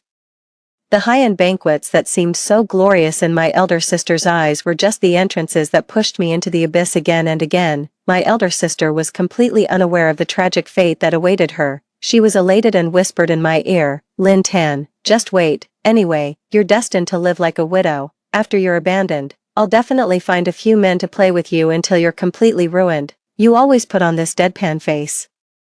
Let's see if Fu Ruqing will still want you then." I curled my lips into a sarcastic smile and raised my arm. Slap. I interrupted my elder sister's endless cursing and also interrupted the conversation between Liang Yiming and my parents in the living room. This slap directly stunned my elder sister, and she burst into tears. "Dad, Mom, and my dear, look, Lin Tan is bullying me." My father comforted my elder sister and then said sternly, "Tan Tan, what are you doing? Hurry up and apologize to your elder sister." My parents have always been partial to my elder sister. In the previous life, when they saw that I was in a desperate situation, they not only refused to take me home but even mocked me. "A married daughter is like spilled water. You have to do whatever Liang Yiming asks you to do. If you want to be clean, then go and die. Won't everything be clean if you're dead?" However, when my elder sister was caught cheating, my parents rushed to the Fu family in a hurry to plead for mercy. Although it was ultimately ineffective, the contrast was really disheartening. After being reborn, I have seen many things clearly. For example, now, it's not me who should die, but these heartless people who are the beneficiaries. I squeezed out a few tears. "Dad, do you know what sister just said? She actually said that she wanted me to sleep with men." Listen to this. Is this something a person would say? At the same time, I paid attention to observing Liang Yiming's expression. Sure enough, a gloomy look covered Liang Yiming's eyebrows. and his gaze towards my elder sister was tinged with hostility. He never expected that the secret plan would be revealed. My elder sister refused to admit it and tried her best to smear me. "She's lying. I didn't say that." I had expected her to quibble. I opened the voice recording app on my phone and clicked play. Just as the sentence, "Find a few men to play with you until you're completely ruined," was played, the butler rushed in nervously. "Something's wrong, sir," and "Madam, young Master Fu suddenly arrived." I couldn't stop him no matter how hard I tried, and he has already barged in. Fu Ruqing's figure was bathed in the morning sunlight, as if surrounded by a layer of sacred and inviolable holy light. However, his eyes were extremely cold, especially when he heard the last sentence of the recording. He gave everyone a cold and indifferent glance. My parents were sweating profusely and quickly greeted him. "Ruqing, you should have told us in advance that you were coming, so that Tantan could go out to welcome you." Fu Ruqing avoided their affectionate touches and said straightforwardly, "There's no need for pleasantries. What I want to ask is what Lin Rua just said. Ask her to repeat it." If Liang Yiming's mood was one of being angry and ashamed just now, now he was filled with both fear and shock. He put on an innocent look and said with an embarrassed smile, "Mr. Fu, it's all a misunderstanding. Let's talk things over properly." In response to him, Fu Ruqing didn't hesitate to say a single word, "Get lost." The scene suddenly became quiet. Everyone knew that Fu Ruqing was pure-hearted and had few desires, as indifferent as water. They had never heard him tell someone to get lost before, yet, he had immense power and influence. And no one could afford to provoke him or avoid him, except for me. No one had a pleasant expression on their face. In fact, I didn't really understand the current situation either. I had only met Fu Ruqing at most twice. How could he be so angry on my behalf? Before I could think more, Fu Ruqing had already walked up to me and pulled me into his arms. "Lin Tan, don't be afraid, it's all right now." My nose was filled with the faint fragrance of the incense, which brought my thoughts back to a long, long time ago. An image flashed in my mind, but it vanished in an instant like flowing water. I tried to break free from his embrace, but unexpectedly, Fu Ruqing pressed me back, so I could only mumble in his arms, "It's okay, I'm fine now." No matter what Liang Yiming and my elder sister said or did, I wouldn't be easily played by them anymore. How could a person who climbed out of hell be easily swayed by the words of scum?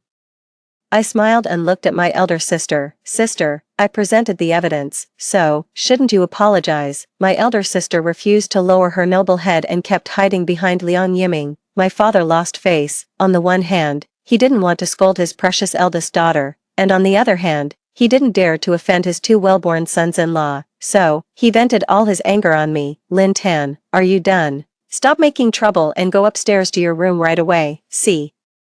It's always like this. I had long since given up hope in them and just found it ridiculous, so, I said calmly, "I'm not done yet, but I don't plan to play with you either. Don't you like Lin Rua?" Then accompany her and put on a good show of fatherly kindness and daughterly filial piety. Ignoring my parents' surprised shouts, I strode out of the villa. 7. Except for Fu Ruqing, who chased after me, no one else showed up. I'd bet that my elder sister was absolutely overjoyed right now.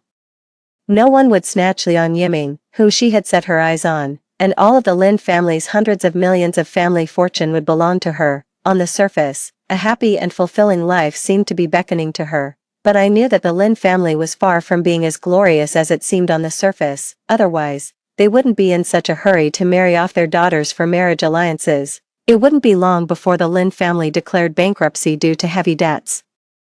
In the previous life, my parents didn't hesitate to pass on the debts to me and went abroad to live a good life with the assets they had already transferred. My elder sister didn't know the truth about the bankruptcy and harbored hatred towards me, thinking that I had inherited the family business. Since she envied me, I might as well have the opportunity and give her this mess of the Lin family.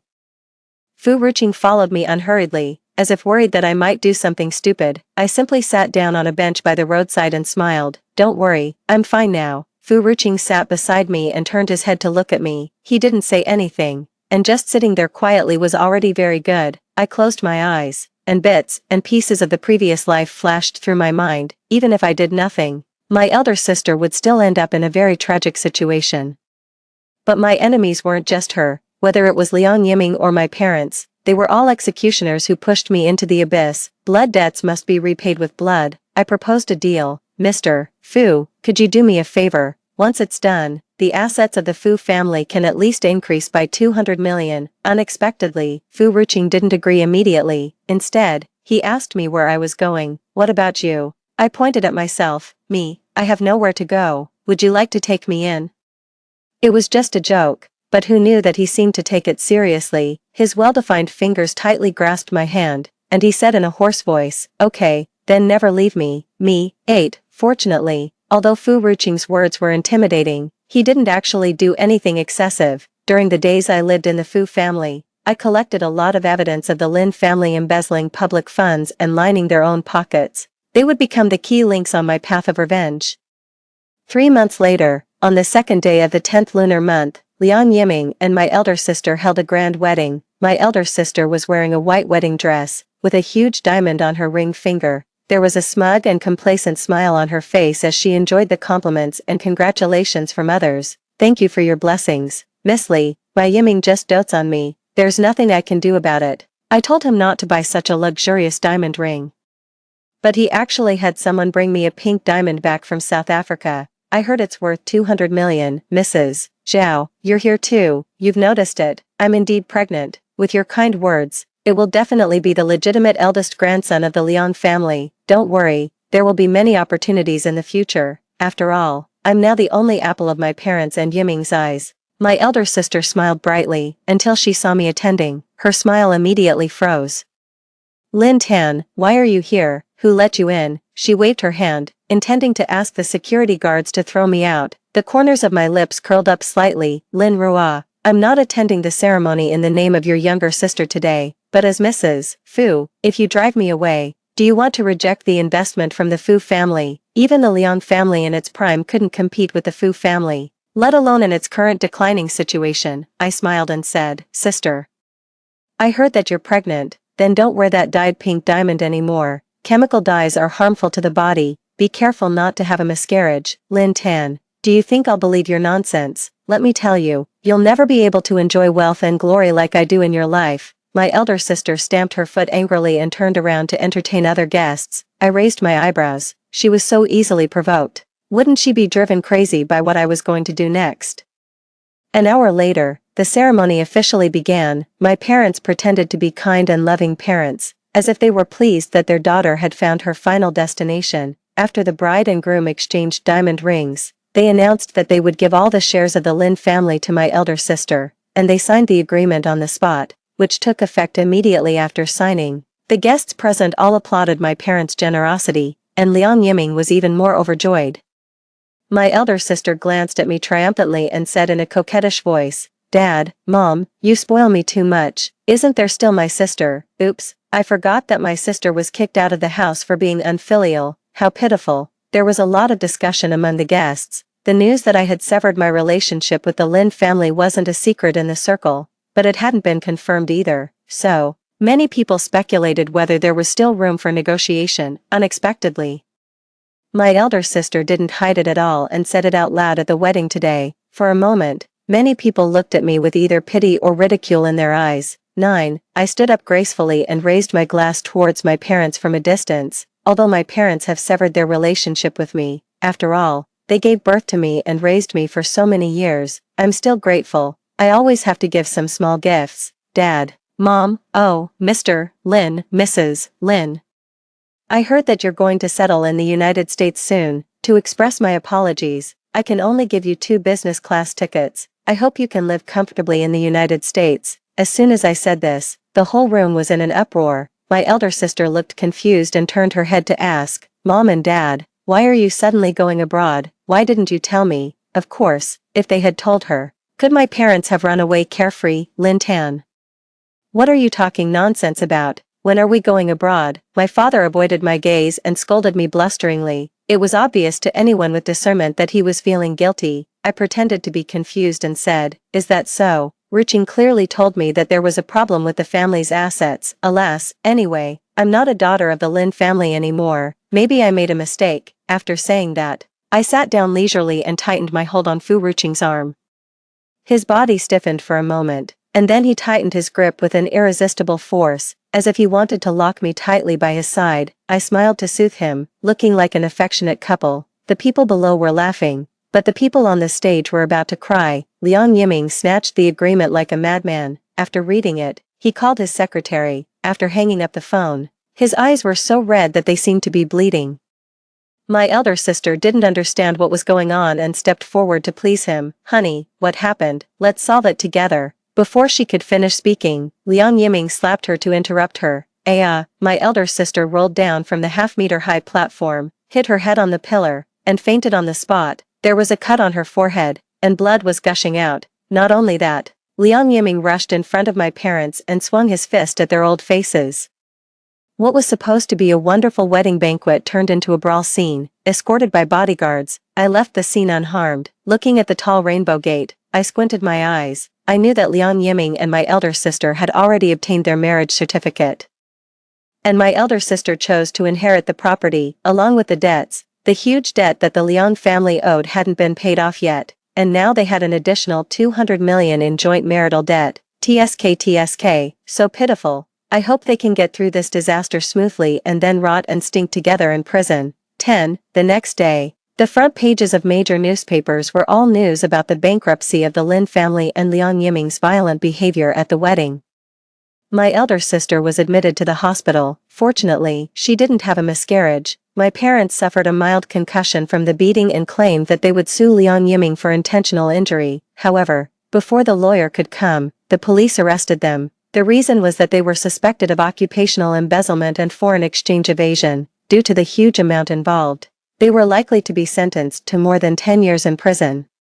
They cried and begged me to save them. I sat on the chair with an unchanged expression. I'm a married daughter, like spilled water. It's only right and proper to pay off debts. If you don't want to go to jail, it's simple. Then you can just die. Everything will be clean if you're dead. It was the same words as in the previous life, but the difference was that I had become the one who controlled their fate. Lin Tan, you ungrateful wretch. If I had known this, I should have strangled you to death when you were born. My mother cried and roared. I tilted my head. Very well. There's one more charge for going to jail. Bodyguards, take Mr. and Mrs. Lin to the police station and say that they're suspected of attempted murder. My parents were dragged out the door, and their cries gradually faded away. Fu Ruqing walked up to me and looked at me with a complicated expression. I took his hand and pressed it against my face. Do you think I'm bad?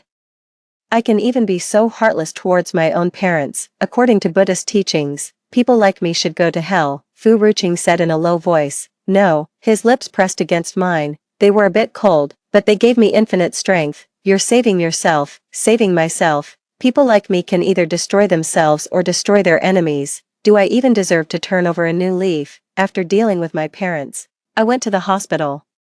The ward was filled with the strong smell of disinfectant, which was pungent and choking. My elder sister was lying in the hospital bed, and there wasn't even a caregiver by her side. I casually picked up the apple on the table and started peeling it while chatting. Sister, how pitiful you are. Mom and Dad are really something. They actually transferred the shorted company to you, and your husband is absurd too. Isn't it just taking on an additional 200 million in debt out of the blue? Is it necessary to hit people in public? My elder sister gritted her teeth so hard that sparks seemed to fly. She itched to eat my flesh and drink my blood. Bitch, you knew everything all along, didn't you? You framed me. I smiled. You chose your husband, and you signed the documents yourself. I didn't do anything from beginning to end. It's just that you brought this upon yourself. Don't be so complacent. The Liang family has a big business. Sooner or later, they will avenge this humiliation, and I'm pregnant with Liang Yiming's child now. Once he's born, I'll be the legitimate Mrs. Liang. My elder sister kept stroking her belly, not sure if she was threatening me or comforting herself. My gaze fixed on her slightly swollen belly, and I shrugged. I hope this child can bring you wealth and glory. I forgot to remind you, some people really like the pregnant woman play. I hope you and your child can withstand such intense activities. My elder sister frowned. What do you mean? You live a life like a widow, so don't meddle in other people's married life. I turned around and smiled. Then I wish you a stimulating and enjoyable sex life, Mrs. Liang. 11. The next time I saw Liang Yiming was at a dinner party a month later. The 200 million in foreign debt was like the last straw that broke the camel's back, making him irritable and easily angered. Yet he could only grovel. As soon as Fu Ruqing and I arrived at the hall, Liang Yiming came to beg humbly, Mr. Fu Tan, for the sake of our being relatives, please be magnanimous and give us a hand. As long as you invest 500 million in the Liang Group, the Liang family can be revived, and our two families can grow and become stronger together. Fu Ruqing seemed not to have heard his voice and kept his eyes fixed on my reaction. I covered my lips and chuckled. Brother-in-law, we're family, so we don't need to stand on ceremony. Lin Rua is my biological elder sister.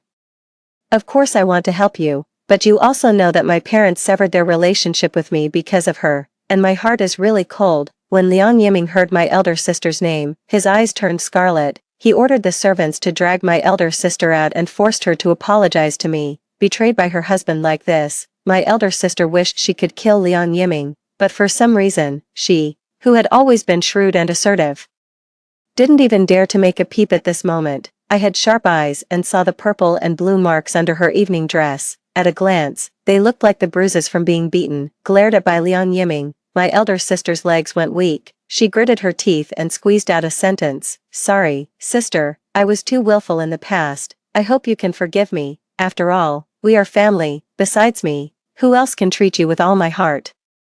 I watched her performance with great interest and nodded. Okay, then let me see your sincerity, sister. My elder sister's eyes lit up, and she was overly attentive as she said, let's go to the side and catch up. Sisters, don't delay the men from discussing important matters, Fu Ruqing said in a deep voice. Lin Tan, I winked at him, turned back to my elder sister, and said, since sister has spoken, let's go. When we arrived at the bedroom on the second floor, my elder sister closed the door and somehow brought out a glass of red wine. Sister, let's bury the hatchet with a glass of wine. Seeing the wine glass brought to my lips, I took it and said with a half smile, you want me to drink it? A trace of panic flashed in my elder sister's eyes, and her gaze kept wandering towards the balcony. Pregnant women can't drink alcohol, so of course you're the only one who can drink it, I sneered, raised my arm, and then splashed all the wine on her face.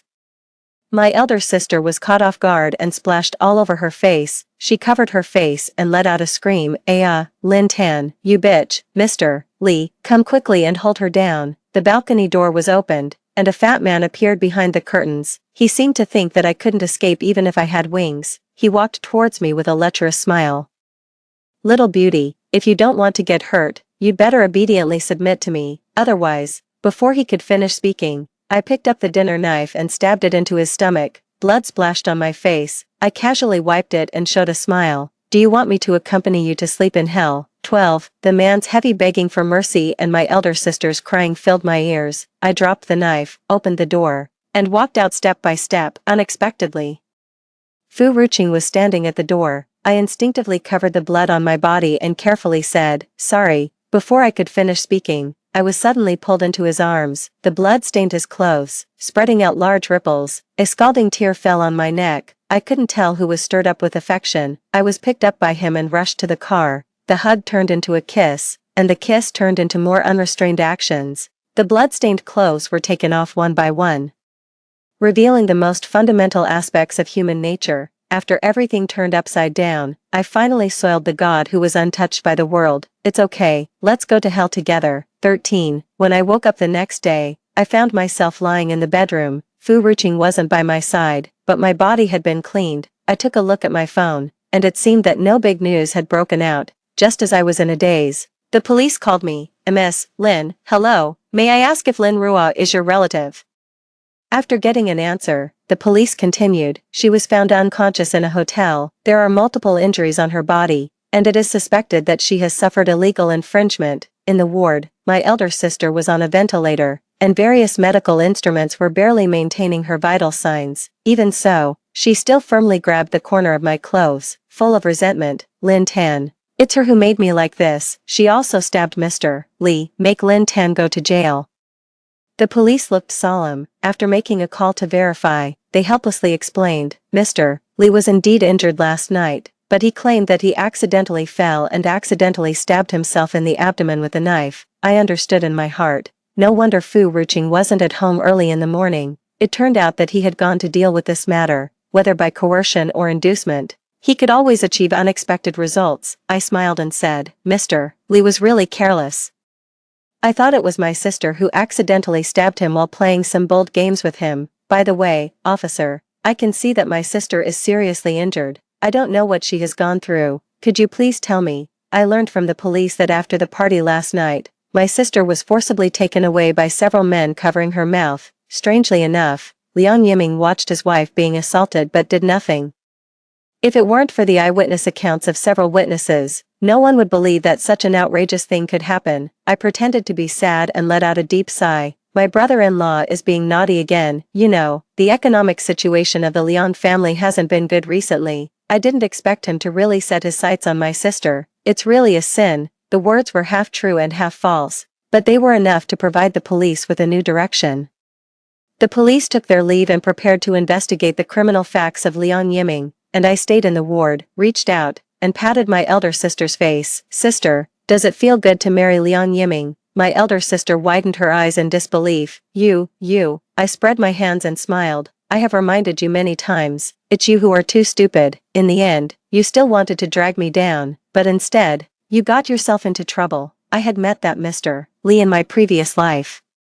He was a regular customer who patronized Liang Yiming's business. Presumably, in this life, Liang Yiming again had the idea of making his wife accompany guests and asked my elder sister to offer herself. My elder sister didn't want to wait for her doom. She deliberately led me into that room, but unexpectedly, she got herself into trouble instead. Liang Yiming didn't expect that my elder sister would mess up two things at once. The fantasy of repairing the relationship with the Fu family was shattered, and he offended the big benefactor, Mr. Li, in a fit of anger. It was not impossible for him to find other places and send my elder sister there to accompany guests. Seeing the mockery in my eyes, my elder sister was terrified. It's impossible. I exchanged lives with you. All your power and love should be mine. I don't believe it. I don't believe it. I lowered my eyes and looked at her, clicking my tongue in amazement. This is my past experience, the love and intact body that you want. My elder sister let out a hoarse roar, and upon careful listening, she was actually calling Fu Ruqing's name. She struggled so violently that she accidentally pulled out the tube inserted into her body. I curled the corners of my lips and kindly called the nurse for her. My elder sister still had a long life ahead of her. Long enough for her to have enough time to reflect on her failed life. 14. After Liang Yiming was taken back by the police for investigation, the Liang family's stock was like a roller coaster that had reached its peak and quickly plummeted. Those former benefactors not only didn't help but were afraid of getting themselves into trouble. They even added insult to injury. They couldn't wait to fabricate the news that Liang Yiming had accompanied others to bed. Regardless of whether this matter was true or false, his act of forcing women to accompany guests was suspected of violating the criminal law, and he was sentenced to 10 years in prison. This matter wasn't over yet. 10 years was just a matter of time. I could wait. When Liang Yiming is released from prison, I will throw him into a group of men myself and let him have a good taste of what hell is like. When I walked out of the court, the weather was extremely good, with not a cloud in the sky. Fu Ruqing was standing at the front of the car waiting for me. I waved at him and ran over quickly. Mr. Fu, have you been waiting for me for a long time? Fu Ruqing shook his head. I like waiting for you. I bit his earlobe and smiled cunningly. Can you say it in a different way? For example, Fu Ruqing said simply, I will wait for you for a lifetime. After a pause, he added, I like you, for 2 lifetimes. He looked at me intently, and his dark eyes seemed to suck me in. I smiled sweetly. Is that so? Do you like me that much? To explain clearly, he moved his lips, but I stood on tiptoe and kissed him. In this life, there is enough time for us to be together, and I will wait for the answer I want. Extra chapter. From Fu Ruqing's perspective, I have never told anyone that I met Lin Tan in my previous life, not just once. The first time we met was at her wedding with Liang Yiming. Clearly, the surroundings were bustling with noise and the gongs and drums were resounding, but there was not the slightest trace of joy on her face. She was only 22 years old, in the prime of her life, but she was like a withered tree whose fire had been extinguished. She seemed to be the fuel that made the Lin family prosperous. 5 years passed by in a flash. After experiencing Lin Rua's infidelity and Lin Tan's parents fleeing abroad with the money, the prestigious Lin family finally collapsed. I would occasionally think of Lin Tan. I wondered how she would cope with the situation when the birds flew away and the forest was deserted. I thought that the Liang family should protect her. After all, they had once been a wealthy family and wouldn't be too harsh on a helpless woman. Unexpectedly, I would find Lin Tan, bruised and battered, on my way back to the mountain. It was pouring with rain that day. I didn't know how she fainted on the mountain road, and her body was soaked in blood. There was a medical station on the mountain, I took her back for an examination and found that the injuries on her body were far beyond my imagination. Moreover, she was blind, according to the doctor. It was due to a retinal detachment caused by external force. My heart shook, although I didn't know what Lin Tan had gone through these years. I understood that I definitely couldn't hand her back to the Liang family. When she woke up, she looked at me with empty eyes. Although I knew she couldn't see, I couldn't help feeling a little nervous. Lin Tan sniffed and said, "It's the smell of incense. This should be a temple, right? Did you save me, little master?" I let out an She had only met me once and had never spoken to me before, so it was normal that she didn't remember me. After hesitating for a while, I slowly said, "Your eyes." "My eyes are blind. Fortunately, I'm still alive. It's a blessing in misfortune." Lin Tan blinked at me, as if smiling, but I could clearly feel that she was crying. "Well, then you can stay here for now. There will usually be volunteers and lay Buddhists to take care of you." Unexpectedly, Lin Tan said, "Thank you, little master. You monks are truly kind. You even saved someone as dirty and ignorant as me. How can I repay you?" I was at a loss for words and fled in a hurry. With the influence of the Fu family in Beijing, it was easy to find out the evil deeds that Liang Yiming had done over the years. A thin document recorded all kinds of incidents in which Lin Tan was humiliated and trampled on. For the first time, I had the intention to kill someone. It wasn't just because he disregarded human ethics and did heinous things, but also because he had done such unforgivable things to Lin Tan. Liang Yiming deserved to die. And the Liang family really deserved to be destroyed. When I finished dealing with this matter and returned to the mountain, I saw Lin Tan sitting on the meditation cushion in a daze. She had never kowed out or burned incense, and there was no sign of her reverence for gods and Buddhas. I was already used to it and walked past her without changing my expression. Unexpectedly, she suddenly called me, "Little master. Did you break the precepts when you went down the mountain?" "Why do you ask that?" She smiled and said, "Because I can smell the smell of blood on you." The sense of smell of a blind person is very sensitive. I paused. "No," Lin Tan nodded, deep in thought. 2 days later, she actually sneaked down the mountain by herself and then stumbled back with more injuries. When I took her back to the side room, she was still laughing. The retribution came really quickly. Liang Yiming actually went to prison. He had done so many disgusting things and should have ended up like this long ago. She then shouted, "No, I should have killed him." Killed him. After saying that, she desperately shook my lapel. I helplessly soothed her. "When you're better, go and kill him yourself." "Of course, I will help you," I said silently in my heart. I knew that I had broken the precepts, so it didn't matter if I broke them one more time. But Lin Tan ultimately didn't hold on until the day Liang Yiming was released from prison. Her body had suffered too much torture, like a campfire whose firewood was gradually being removed, and it could never return to the bright moments of the past. Lin Tan leaned against me, gasping for breath with difficulty. "Thank you, little master. Thank you for taking me in. I'm really happy." Someone once told me, "Those who haven't known suffering won't believe in gods and Buddhas."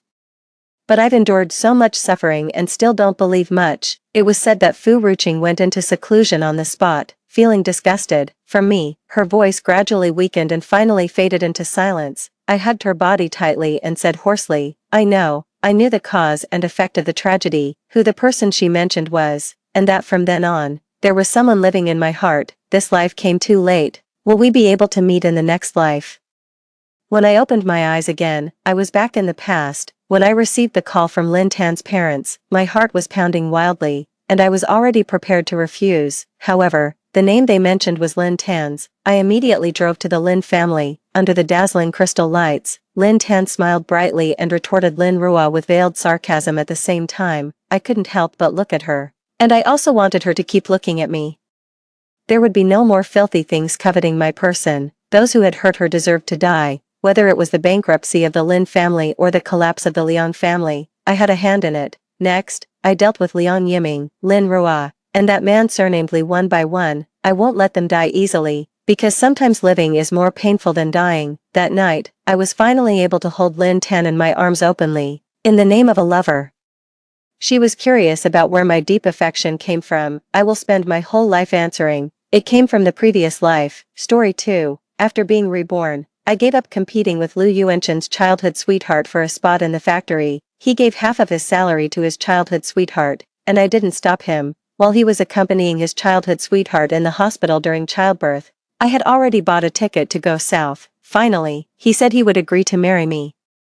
As long as I adopted the child of his childhood sweetheart, I turned around and boarded the train to Guangzhou. In this life, I not only want great wealth and prosperity, I also want to completely avoid the miserable fate of marrying Lu Yuanchen in my previous life. 1. Looking at the layoff notice handed to me by the workshop director, I felt a moment of dizziness. Just a second ago, I was lying alone in the hospital bed, filled with resentment and unwillingness. The disdainful look in Lu Yuanchen's eyes as he left kept replaying in my mind. The next second, I was back 25 years ago. Xiao Wen, the factory's performance isn't good, and there's nothing I can do, the director said. My eyes stung with sadness. I had actually returned to my youth. I took the thin piece of paper with trembling hands and glanced down at it. The few words on it declared that I had lost my stable job. I'm better than Ran Shumian in all assessments. Is it Lu Yuanchen's idea to lay me off? My voice betrayed no emotion, although I already knew the answer. I still asked the question. The director looked feel difficult and let out a sigh. Xiao Wen, the list hasn't been officially announced yet. Why don't you go home and talk to Director Lu again? The image of Lu Yuanchen's face, always as cold as ice towards me, flashed in my mind. Talk to him. He wouldn't even want to listen to a single extra word from me. This was his decision after all. In his eyes, I was nothing but a village woman who didn't even graduate from high school.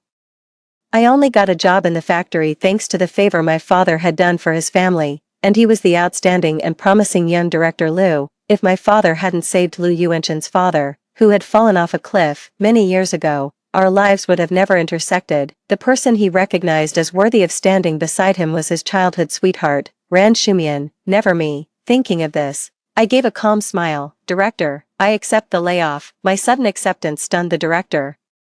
It seemed he didn't expect me to accept the result so easily. Xiao Wen, aren't you going to fight for it? Once you leave, there's no going back. I shook my head stubbornly and said briskly, no need, the outside world is much broader. The director looked at me, not understanding, his eyes full of confusion. The factory is better than the outside. Our factory will surely pull through sooner or later. He didn't know that in 2 years, this place would undergo earth-shattering changes.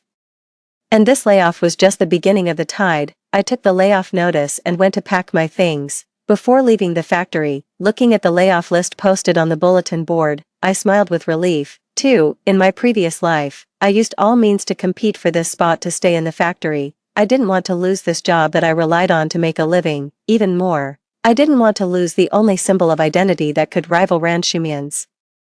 This job was one of the few things that allowed me to hold my head up in front of Lu Yuanchen. Lu Yuanchen was every girl's dream lover, tall, handsome, from a good family, and with an outstanding temperament, and I managed to get engaged to him thanks to the kindness my father had shown his family. I had no reason to give him up to someone else. In my previous life, I managed to stay in the factory by squeezing out Ran Shumian, who had somehow gotten pregnant, thanks to my good work performance.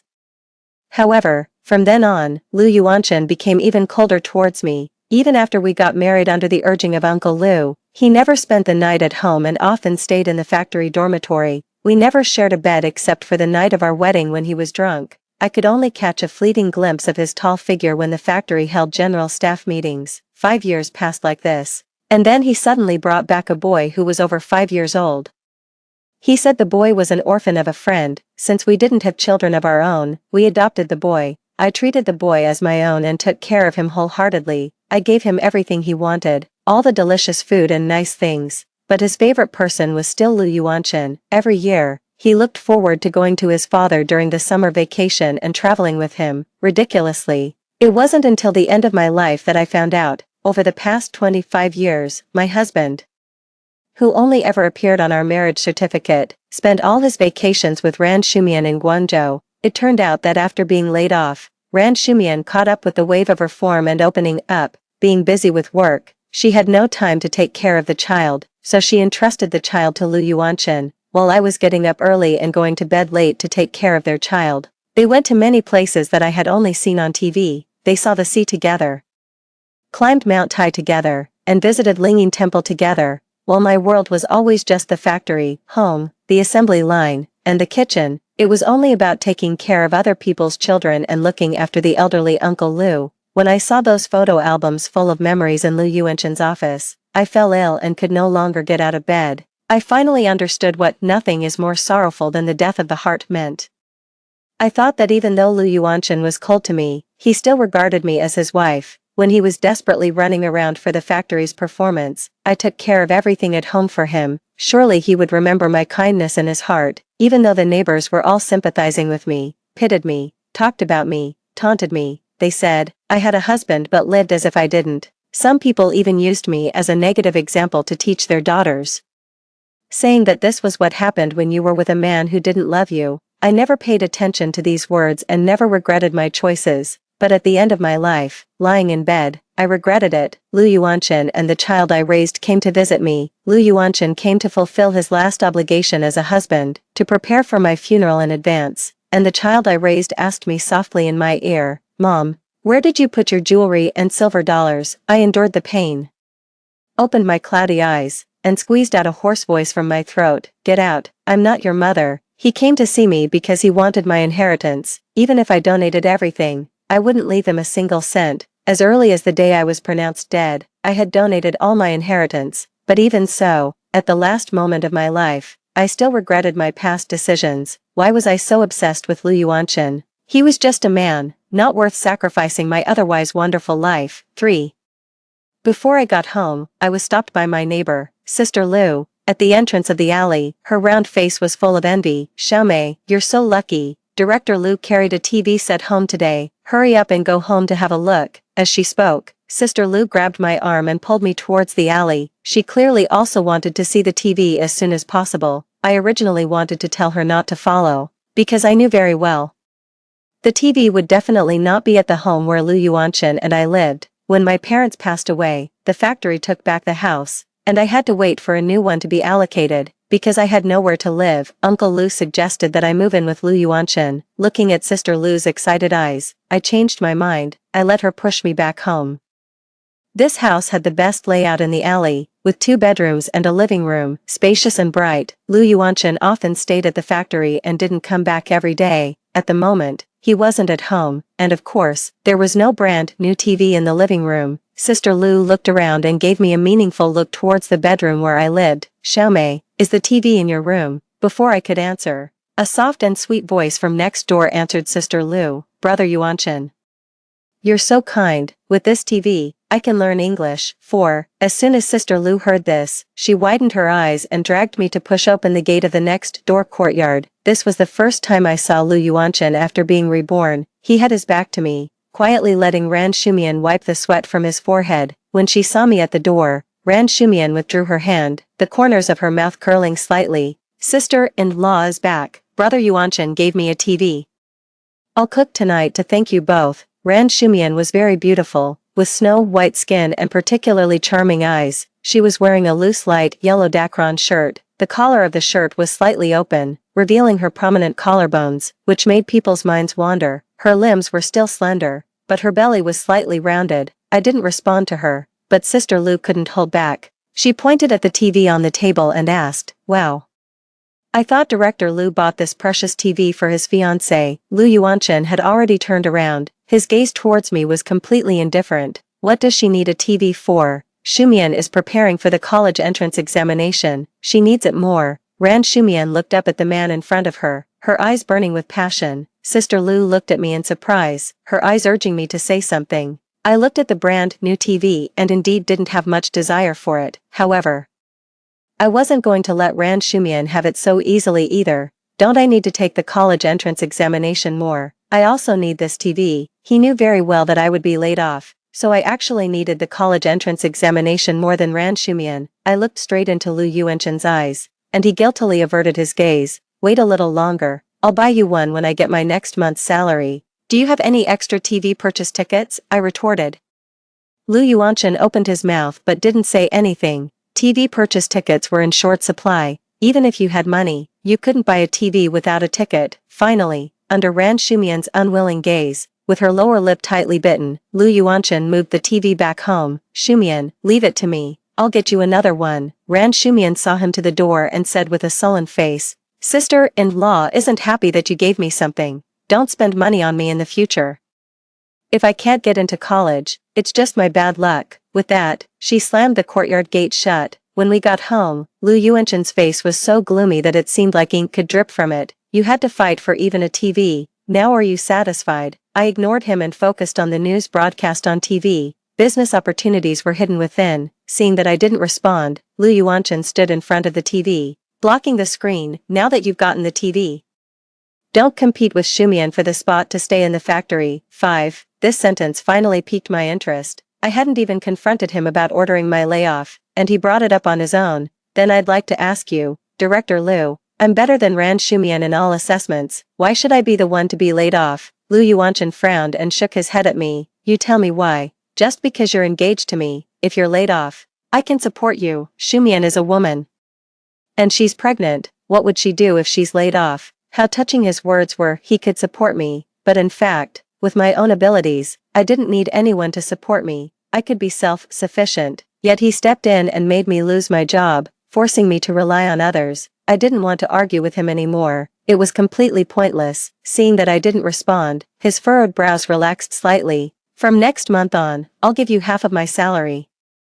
And I'll lend the other half to Shumian. She needs to get more nutrition now. I sneered inwardly but still kept a poker face. Lu Yuanchen continued, we'll just tighten our belts for a few months. It'll be better once she gives birth. I thought about it, and the words of protest that came to my lips were swallowed back down. There was no point in saying more. He said it was a loan, but how could he bear to let Ran Shumian pay it back? Moreover, after she gave birth, she would need to recuperate and raise the child. I'm afraid that half of the salary would never be paid back. However, that was his own willing choice, and it had nothing to do with me anymore. Whatever. These 3 words expressed my attitude. A rare smile appeared on Lu Yuanchen's usually cold face. I'm glad you understand. Shumian and I grew up together. I can't just stand by and watch her suffer. If you care about her so much, why don't you care about who the father of the child in her belly is? I still looked at the TV without even raising my eyelids as I asked. Lu Yuanchen seemed to have been suddenly hit where it hurt, and his voice suddenly grew louder. She was bullied. Don't ever mention this again. 6. Having lost my job, the most important thing now was to make money. When the neighbors heard that I had been laid off,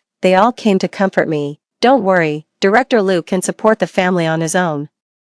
Lu Yuanchen also kept his word and gave me half of his salary the next day. Then he threw himself into Ran Shumian's courtyard. But I'd rather beg for food than rely on Lu Yuanchen. Over the not-too-high courtyard wall, Ran Shumian's sweet voice drifted over from time to time. Brother Yuanchen, cut me some fruit. Brother Yuanchen, my back is a little sore. Hang up the clothes for me. Brother Yuanchen, I don't want to go to the factory tomorrow. Can you tell the workshop director for me?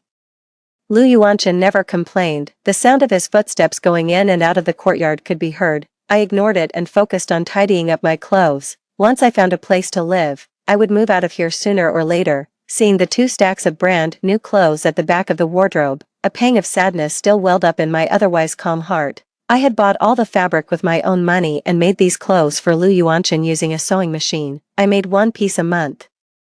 And in 2 years, I had made about 20 pieces. They lay quietly in the wardrobe, just as they had when I first gave them to Lu Yuanchen. Not a single one had been touched. What a waste. I might as well sell them on the black market. Suddenly, an idea flashed through my mind. In my previous life, not long after I married Lu Yuanchen, the Shaoqing shirt became popular all over the country. That kind of shirt with a turnover collar and a cinched waist soon became in short supply. I could make some first and sell them on the black market to preemptively occupy this market. With this thought in mind, I got to work right away and took out the tin box by my bedside. Inside were several cloth purchase tickets that I had saved for making clothes for Lu Yuanchen, as well as a savings book. The 1,000 yuan in the passbook was all the savings I had left. After spending dozens of yuan on buying fabric, I was busy for several days, working vigorously in front of the sewing machine. I didn't notice Lu Yuanchen appearing at my bedroom door at all. Isn't there any dinner at home? At this time usually, he would be having dinner with Ran Shumian next door.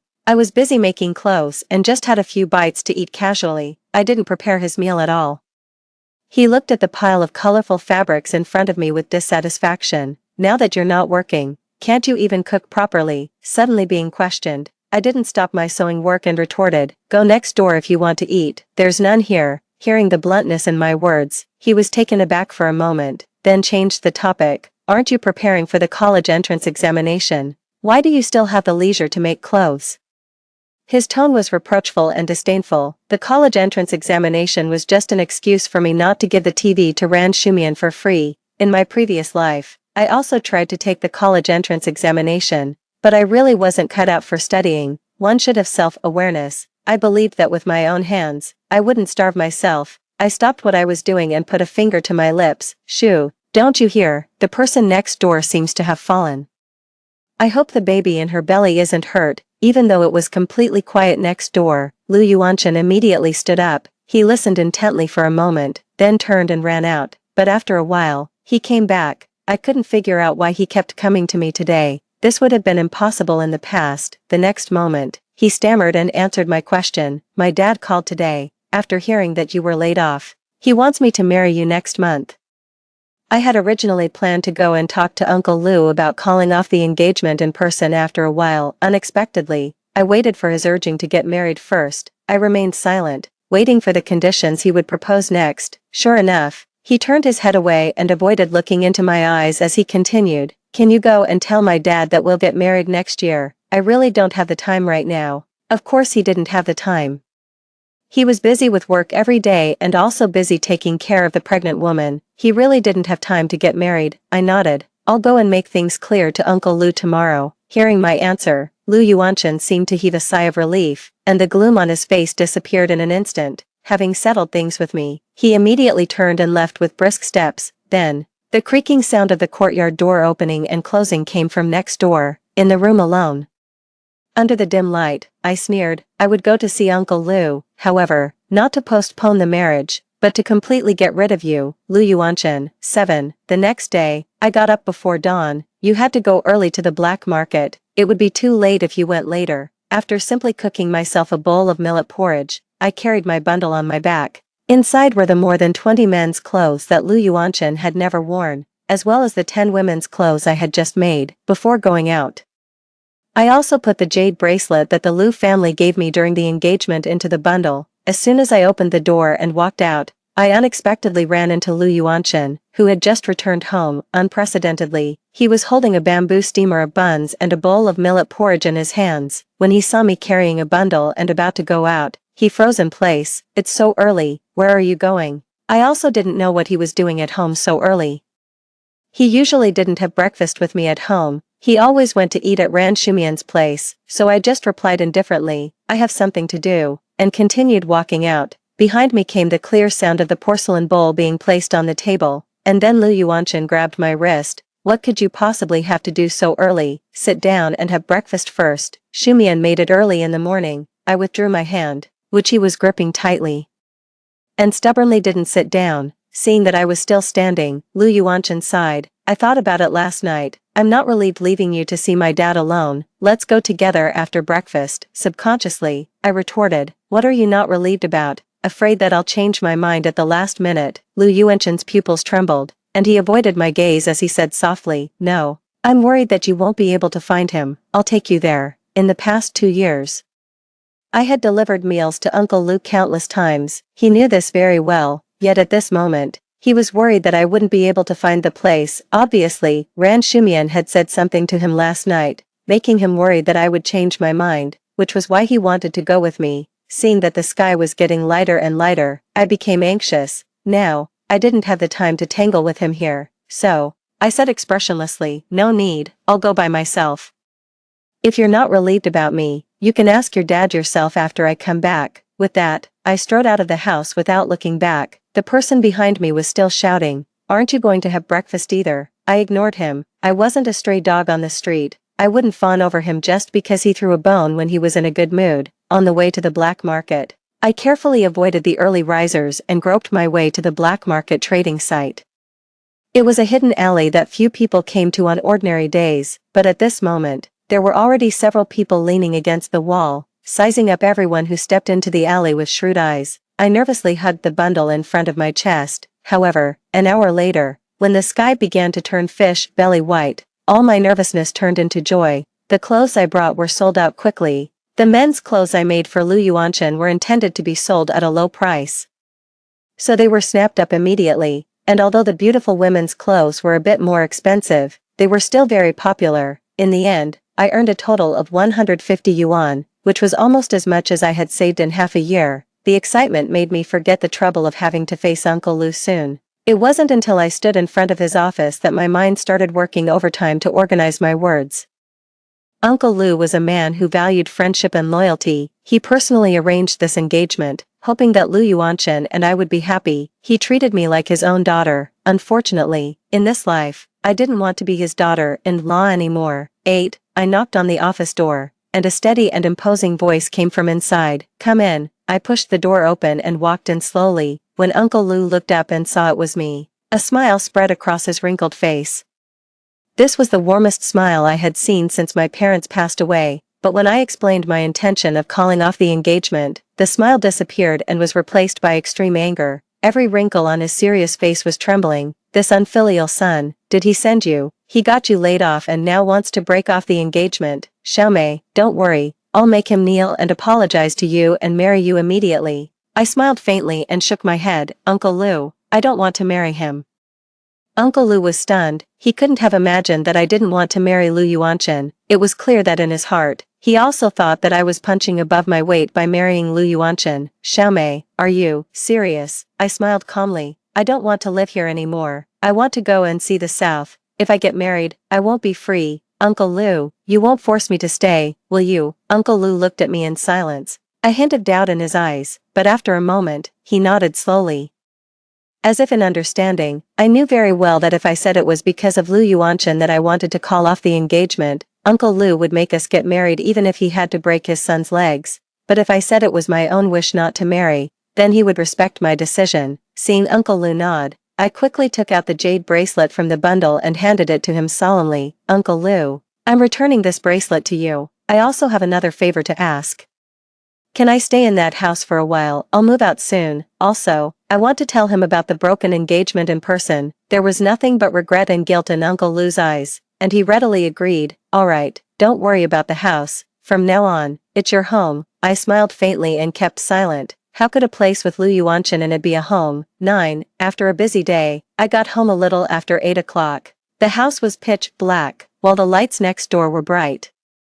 I pushed open the door to my room, put down the bundle, and just turned on the light when the courtyard door creaked open. "You're back. Did you see my dad today?" I didn't turn around and continued calculating accounts on the notebook with a pen and paper. When I had just parted ways with Uncle Lou, he stuffed 500 yuan and a piece of paper into my hand. The paper had a name and an address written on it. He said it was an old friend of his who was now in Guangzhou. I could contact him when I got there. Now, including all my savings, as long as I made some more money through the black market, I could go to Guangzhou. An indescribable excitement welled up in my heart, and the corners of my mouth involuntarily turned up. I didn't notice at all that Lu Yuanchen had already sat down next to me and had been looking at me. When I looked up, I met his somewhat dazed expression. When he saw me looking up, he immediately averted his gaze and furrowed his brows slightly.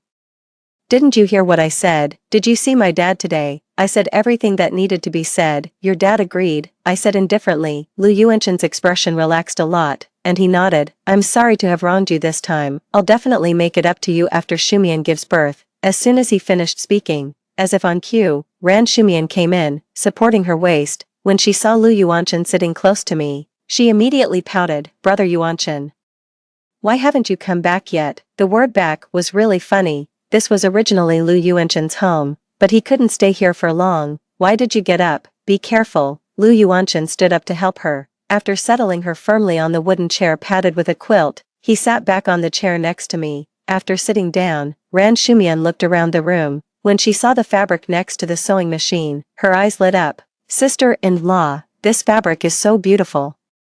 Are you making clothes?" Lu Yuanchen also chimed in. "I was going to ask you the same thing. What are you doing buying so much fabric? It's a waste." I didn't say a word and just silently covered the colorful fabrics with a white cloth, but Ran Shumian still stared at the fabrics. "Brother Yuanchen, now that my belly is big, I don't have any suitable clothes to wear. Since sister-in-law is so skillful, can she make me a couple of pieces?" "No problem, she made quite a few for me."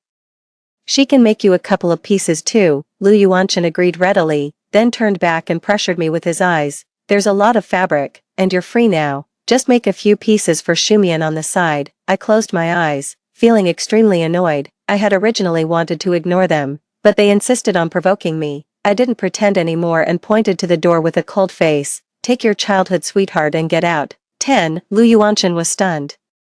I had never spoken to him in such a tone before. He sat there staring at me blankly, his face turning red, his eyes remained fixed on me, as if trying to figure out if there was a ghost possessing me. Finally, Ran Shumian broke the silence. She said pitifully, "Sister-in-law doesn't welcome me. I'll go back." With that, she stood up with her pregnant belly and slowly walked towards the door. Lu Yuanchen still looked at me in disbelief, as if he hadn't heard Ran Shumian's words at all.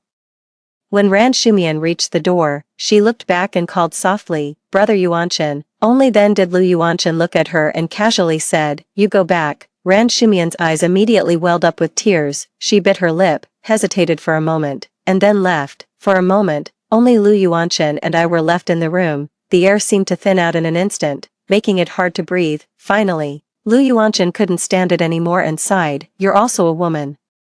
Why do you have to target Shumian? Her parents cut off relations with her because she got pregnant before marriage. She has no one to rely on. After all, you've been neighbors for 2 years. Isn't it only right that you help each other?" I sneered. "So, I owe her and should make clothes for her." Lu Yuanchen was at a loss for words. He clenched his fist on the table, and his tone became serious. "When May, be more reasonable." I smiled and asked him, "My fiancé almost lives at her place.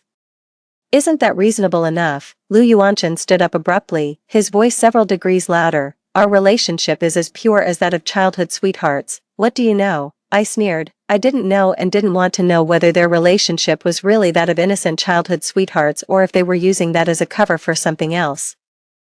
I didn't care at all. The more one tries to hide something, the more one reveals it. 11. That night ended unhappily. Lu Yuanchen slammed the door and left. After it quieted down, I finally had time to continue making clothes. The sewing machine clicked away, and my heart gradually calmed down. The next morning, I got up early again, ready to go to the black market to sell clothes. As soon as I opened the door to my room, I heard the sound of deep breathing coming from Lu Yuanchen's room.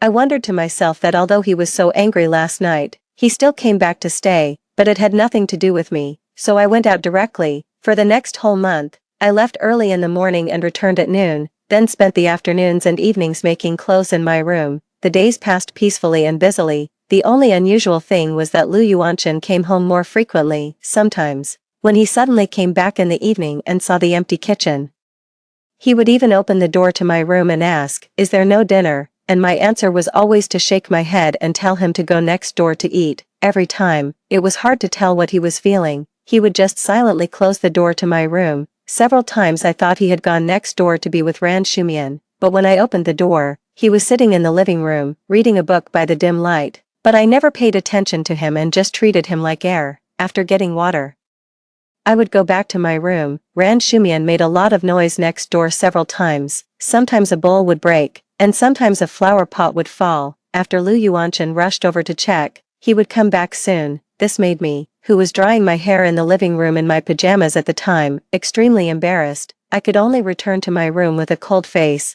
This peace lasted until 1 noon in autumn. I had gotten up too early in the morning and was taking a nap in my room.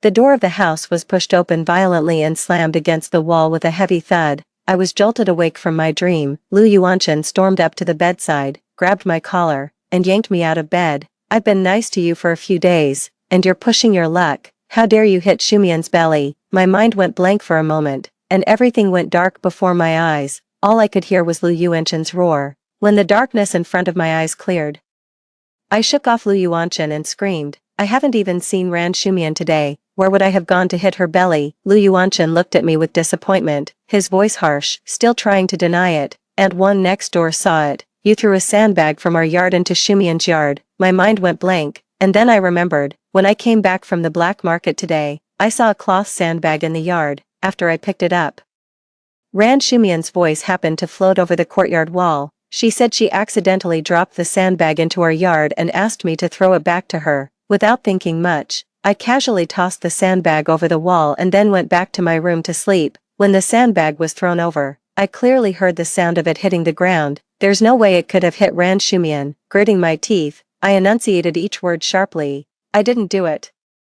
And I'll never admit to something I didn't do." With that, I jumped out of bed, rushed out of the courtyard gate, and into Ran Shumian's house. Lu Yuanchen was startled by my sudden move and shouted at me to stop from behind. I went straight to Ran Shumian's bedside. She was lying on the bed, clutching her belly, When she saw me come in, she exclaimed in horror, "Don't hurt my baby, please don't." I stepped forward quickly and slapped her across the face. "Don't worry, I won't hurt your baby.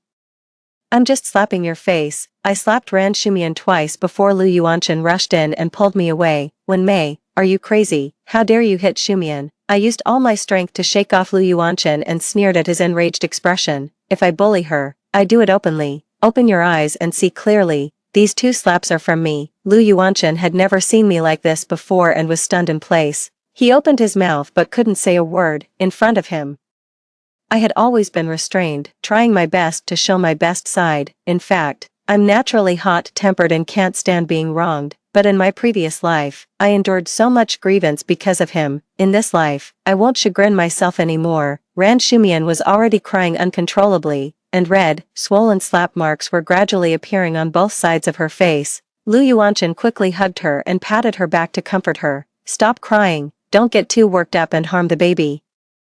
Then he turned to me and shouted, "Apologize to Shumian." I scoffed, "Apologize my ass. She wouldn't have gotten these 2 slaps if she hadn't been so provocative." 13. After this incident, Lu Yuanchen directly moved his bedding to Ran Shumian's house. He stopped talking to me completely, as if punishing me in this way. Unfortunately for him, I was only too happy to be free without him around. But Ran Shumian came to flaunt herself in front of me again. She was almost due to give birth.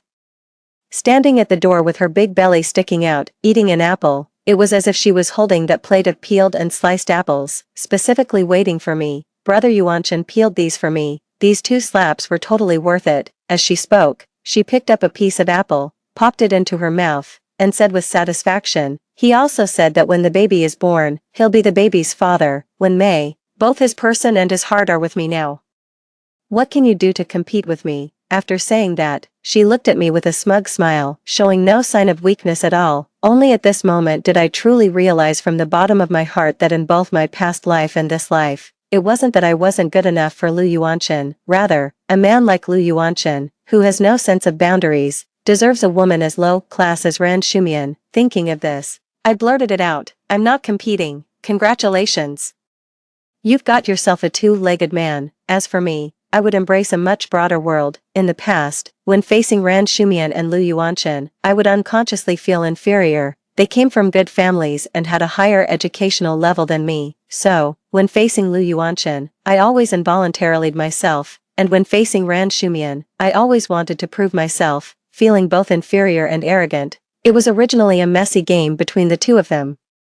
But I insisted on getting involved and lost myself in the process. In fact, there are far more meaningful things to do in life away from them. If all else fails, making money can be the guiding principle of my life. After all, if there's no meaning, at least there's money. After I finished speaking, Ran Shumian looked confused. She widened her eyes and asked, "What do you mean?" I just smiled and didn't answer, then turned around and walked into the courtyard. 14. I bought a train ticket to Guangzhou, and it would depart in 2 days. Looking at that small ticket, I felt a surge of anticipation for the future. I packed my luggage, sold or gave away the things I didn't need, in the end, except for the furniture. There was no sign that anyone had ever lived in the room. Before leaving, I went to the black market one last time. Originally planning to say goodbye to the few vendors I did business with, unexpectedly, the Industrial and Commercial Bureau was cracking down on speculative activities, and I was detained. There was only 1 day left before the train to Guangzhou departed, and I was in a panic. Finally, after pleading with the staff for a long time, he agreed to let me make a phone call. The phone in Lu Yuanchen's office was answered, but it wasn't him, its sister-in-law.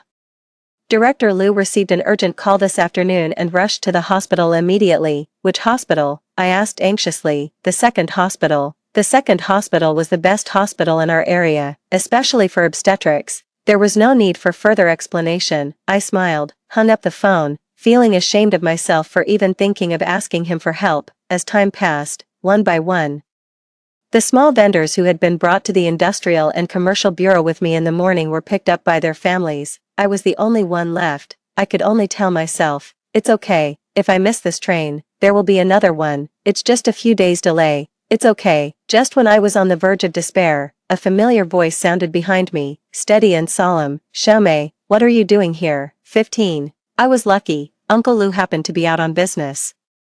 He bailed me out and took me home, As soon as we reached the yard, the dark windows of the house showed that no one was home. Uncle Lu's face immediately darkened. He sat at home for a long time, drinking 2 pots of tea, but Lu Yuanchen still didn't come back. This unfilial son, it's so late, and he still isn't home. Uncle Lu, I'm afraid he won't be coming back tonight, I said calmly. Uncle Lu glanced at me, got up, and went outside to look at the windows next door. They were also dark. His face grew even darker. Is he with that girl who got pregnant out of wedlock? I remained silent, not wanting to answer. Who Lu Yuanchen was with had nothing to do with me anymore. In 10 hours, I would be boarding the train to Guangzhou. Finally, unable to wait for Lu Yuanchen to return, Uncle Lu said he still had work at the unit and left in a huff. After a day of fear and anxiety, I was completely exhausted. I fell into a deep sleep as soon as I lay down in bed. 16. When I woke up in the morning, the sound of footsteps in the living room made me think there was a burglar. I peeked through the keyhole for a long time before I recognized that it was Lu Yuanchen who had come back. He had a stubble of beard on his face, and his chin was covered in a faint blue-black. When he saw me, he said casually, "Shumian gave birth last night. It's a boy." Thinking of the boy who only cared about my property on my deathbed in my previous life, I showed a look of disgust. Lu Yuanchen caught that look, and he immediately became unhappy. "What's that look for? Even if you don't like Shumian, the child is innocent. Why do you have so much hostility towards the child?" I sneered slightly. How could he know that in my previous life, he hurt me the most, and this child was the second? I took care of him with all my heart as he grew up, but he always helped his biological mother deceive me. When I was suffering in bed, all he cared about was my property.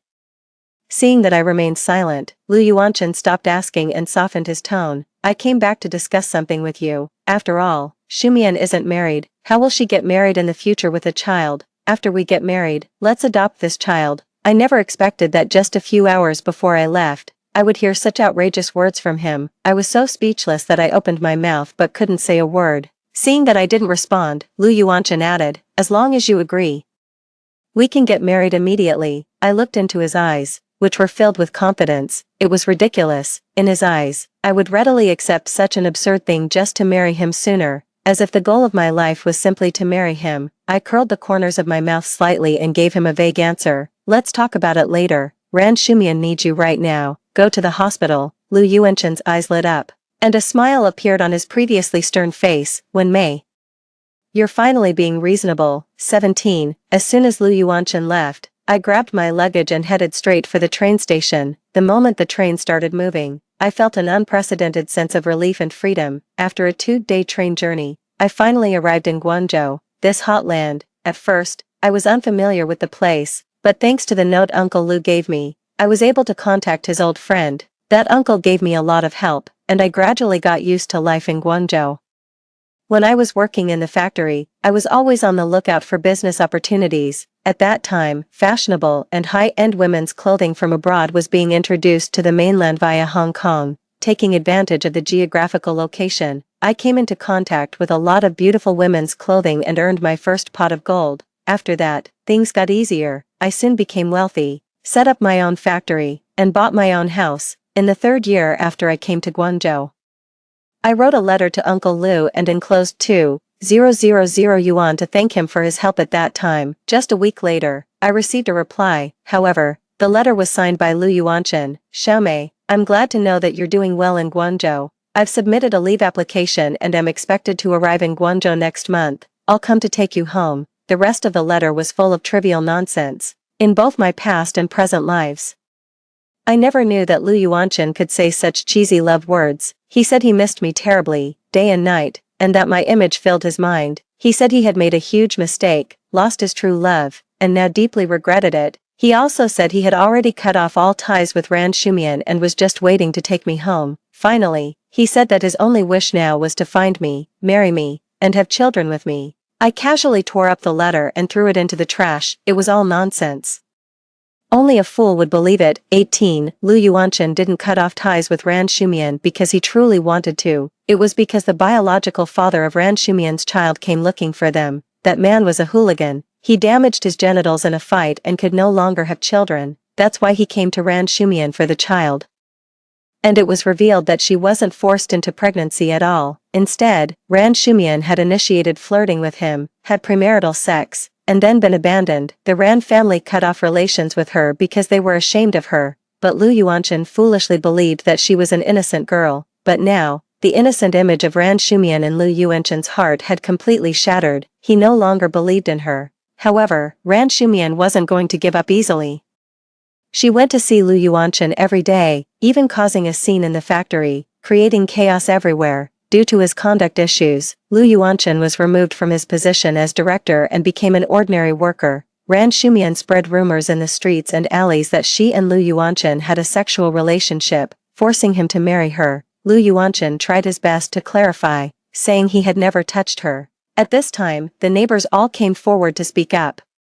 Aunt Wang next door said she often saw Lu Yuanchen staying overnight at Ran Shumian's house. Sister Lu at the entrance of the alley said she had seen Lu Yuanchen buying a TV for Ran Shumian with her own eyes, so there was no way there was nothing going on between them. Even the doctors at the second hospital said that when Ran Shumian gave birth, Lu Yuanchen had been by her side, taking care of her, and they were definitely a couple. I learned all this from letters written by the vendors I used to do business with at the black market. Lu Yuanchen still hadn't sorted out this mess, yet he had the nerve to say in his letter that he had cut off ties. It was ridiculous. 19. However, it seemed that Lu Yuanchen was really planning to come and see me. His letters arrived at a rate of one every 2 days, reporting every trivial detail of his life. I opened the first few letters out of curiosity, but later, I didn't even bother to open them. They were piled up in the corner of my office, gathering dust. 2 days before the date he had announced for his arrival in Guangzhou, the letters suddenly stopped. 2 weeks later, I received a letter from Uncle Lu. He wrote in the letter that Lu Yuanchen was dead. He died the night before he was supposed to come to Guangzhou to find me. Lu Yuanchen was killed by Ran Shumian. Despite all the obstacles, Lu Yuanchen was determined to come to Guangzhou to find me. Since Ran Shumian couldn't keep him by her side, in a fit of desperation, she took his life. 18 stabs, each one carrying the deep resentment and unwillingness of this woman. Finally, before the break of dawn, the blood from the wound on her own wrist also drained out. 10 years later, my business spread across the country. After all, I have finally blossomed in this vast world. Lu Yuanchen's side story. I took care of Shumian in the hospital for 3 days, and then I accompanied her home. After settling her down at her home, I was going to go back and see Wen Mei. I wanted to talk to her again about adopting the child. Shumian was weak after giving birth and didn't want me to leave, but when she heard that I was going to discuss the child's matter, she nodded and let me go. Looking at her haggard and pale face, my heart tightened. It's really not easy for a woman to give birth. She has been through a life and death situation. I wonder if Wen Mei will become weak when she gives birth in the future. I shook my head and dismissed this thought. Wen Mei is so tough that giving birth won't change her in the slightest. When I got home, the tables and chairs in the living room were neatly arranged, and the tabletop was as clean as if it had just been wiped. It seems that since Wen Mei moved into this house, everything at home has been in good order. My bedding always smelled of the sun. After smelling the disinfectant in the hospital for 3 days, I kind of missed the smell of the sun now. The door of Wen Mei's room was tightly closed. I walked over and knocked on the door. Only silence greeted me. I turned the doorknob and opened the door. The scene that greeted my eyes made me freeze in place. No, something was wrong, except for the bed and the table. All the items that should have filled the room with the breath of life had disappeared.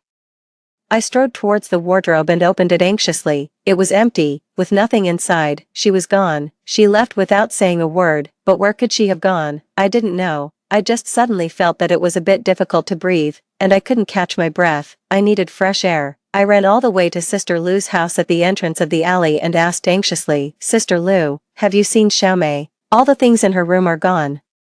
Sister Lu was picking vegetables and said slowly, "She's gone, left a long time ago." "Where did she go?" I didn't even realize that my voice was trembling. "You're asking where she went now that she's already gone. What were you doing before?" "I don't know," Sister Lu said irritably and got up to close the door. From that day on, I searched many places and asked many people, but no one knew where she had gone. Finally, I had to tell my father about Wen Mei's disappearance.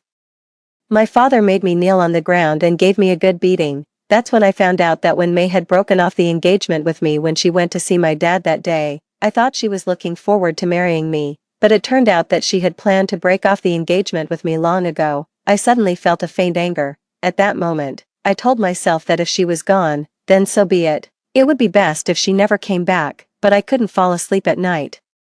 I could only get myself drunk as soon as I got off work. Now I go home every day, but I can no longer see that little woman who was earnestly making clothes in front of the sewing machine. The smell of the sun on the bedding, as time passed, also turned into a musty smell. Shumian still pestered me, but I always lost my focus when I was with her. She was very unhappy and said that it was a good thing that when Mei was gone, so that no one would force me to marry her. However, I didn't know what was wrong with me. I couldn't be happy at all. Perhaps, deep down, I had already regarded her as my wife. I had been waiting all along to marry her. Things happened very suddenly. When Shumian's child was 2 years old, that wretched-looking man came to the door. That's when I realized that the childhood sweetheart I had been trying so hard to protect had always been a woman with a promiscuous nature. She had lied to me. I never wanted to see Ran Shumian again. When Mei left because of her existence, but I had driven when Mei away because of such a two-faced person. I really regretted it. When I received news about Wen Mei from my father, I was being criticized for my conduct issues. Seeing that she had lost my trust, Ran Shumian started to show her true colors and act shamelessly. I was physically and mentally exhausted from her torment and also lost my position as the factory director. I was living like a walking dead every day. But the address of Wen Mei's letter still made me overjoyed. I wrote her many letters, telling her that I would go to find her, but she never responded to me. Xiao Wen, the list hasn't been officially announced yet. Why don't you go home and talk to Director Liu again? After the leave application was approved, I quickly booked a train ticket. The night before departure, Ran Shumian hugged my legs and begged me not to leave. The disgust in my heart was on the verge of erupting. And I just buried myself in packing my luggage. You can't stop me. I'm going to find Wen Mei. Ran Shumian was no longer the gentle and beautiful woman she used to be. She shouted at me hysterically, "What about me? You said you would marry me. Everyone knows we slept together. You have to marry me." I couldn't stand listening to these words anymore. I pushed her away and rushed into Wen Mei's bedroom. There was something I had to take with me. I found the jade bracelet from our engagement, wrapped it tightly, and put it in the pocket close to my chest. But as soon as I turned around, a sharp pain shot through my lower abdomen. Ran Shumian stood in front of me, smiling creepily. "You really want to leave? Then go ahead, leave now." As soon as she finished speaking, countless sharp pains came from all over my body. In the last moment before I lost consciousness, there was only one question in my mind. If I had married Wen Mei properly in the first place, would my life have been very happy?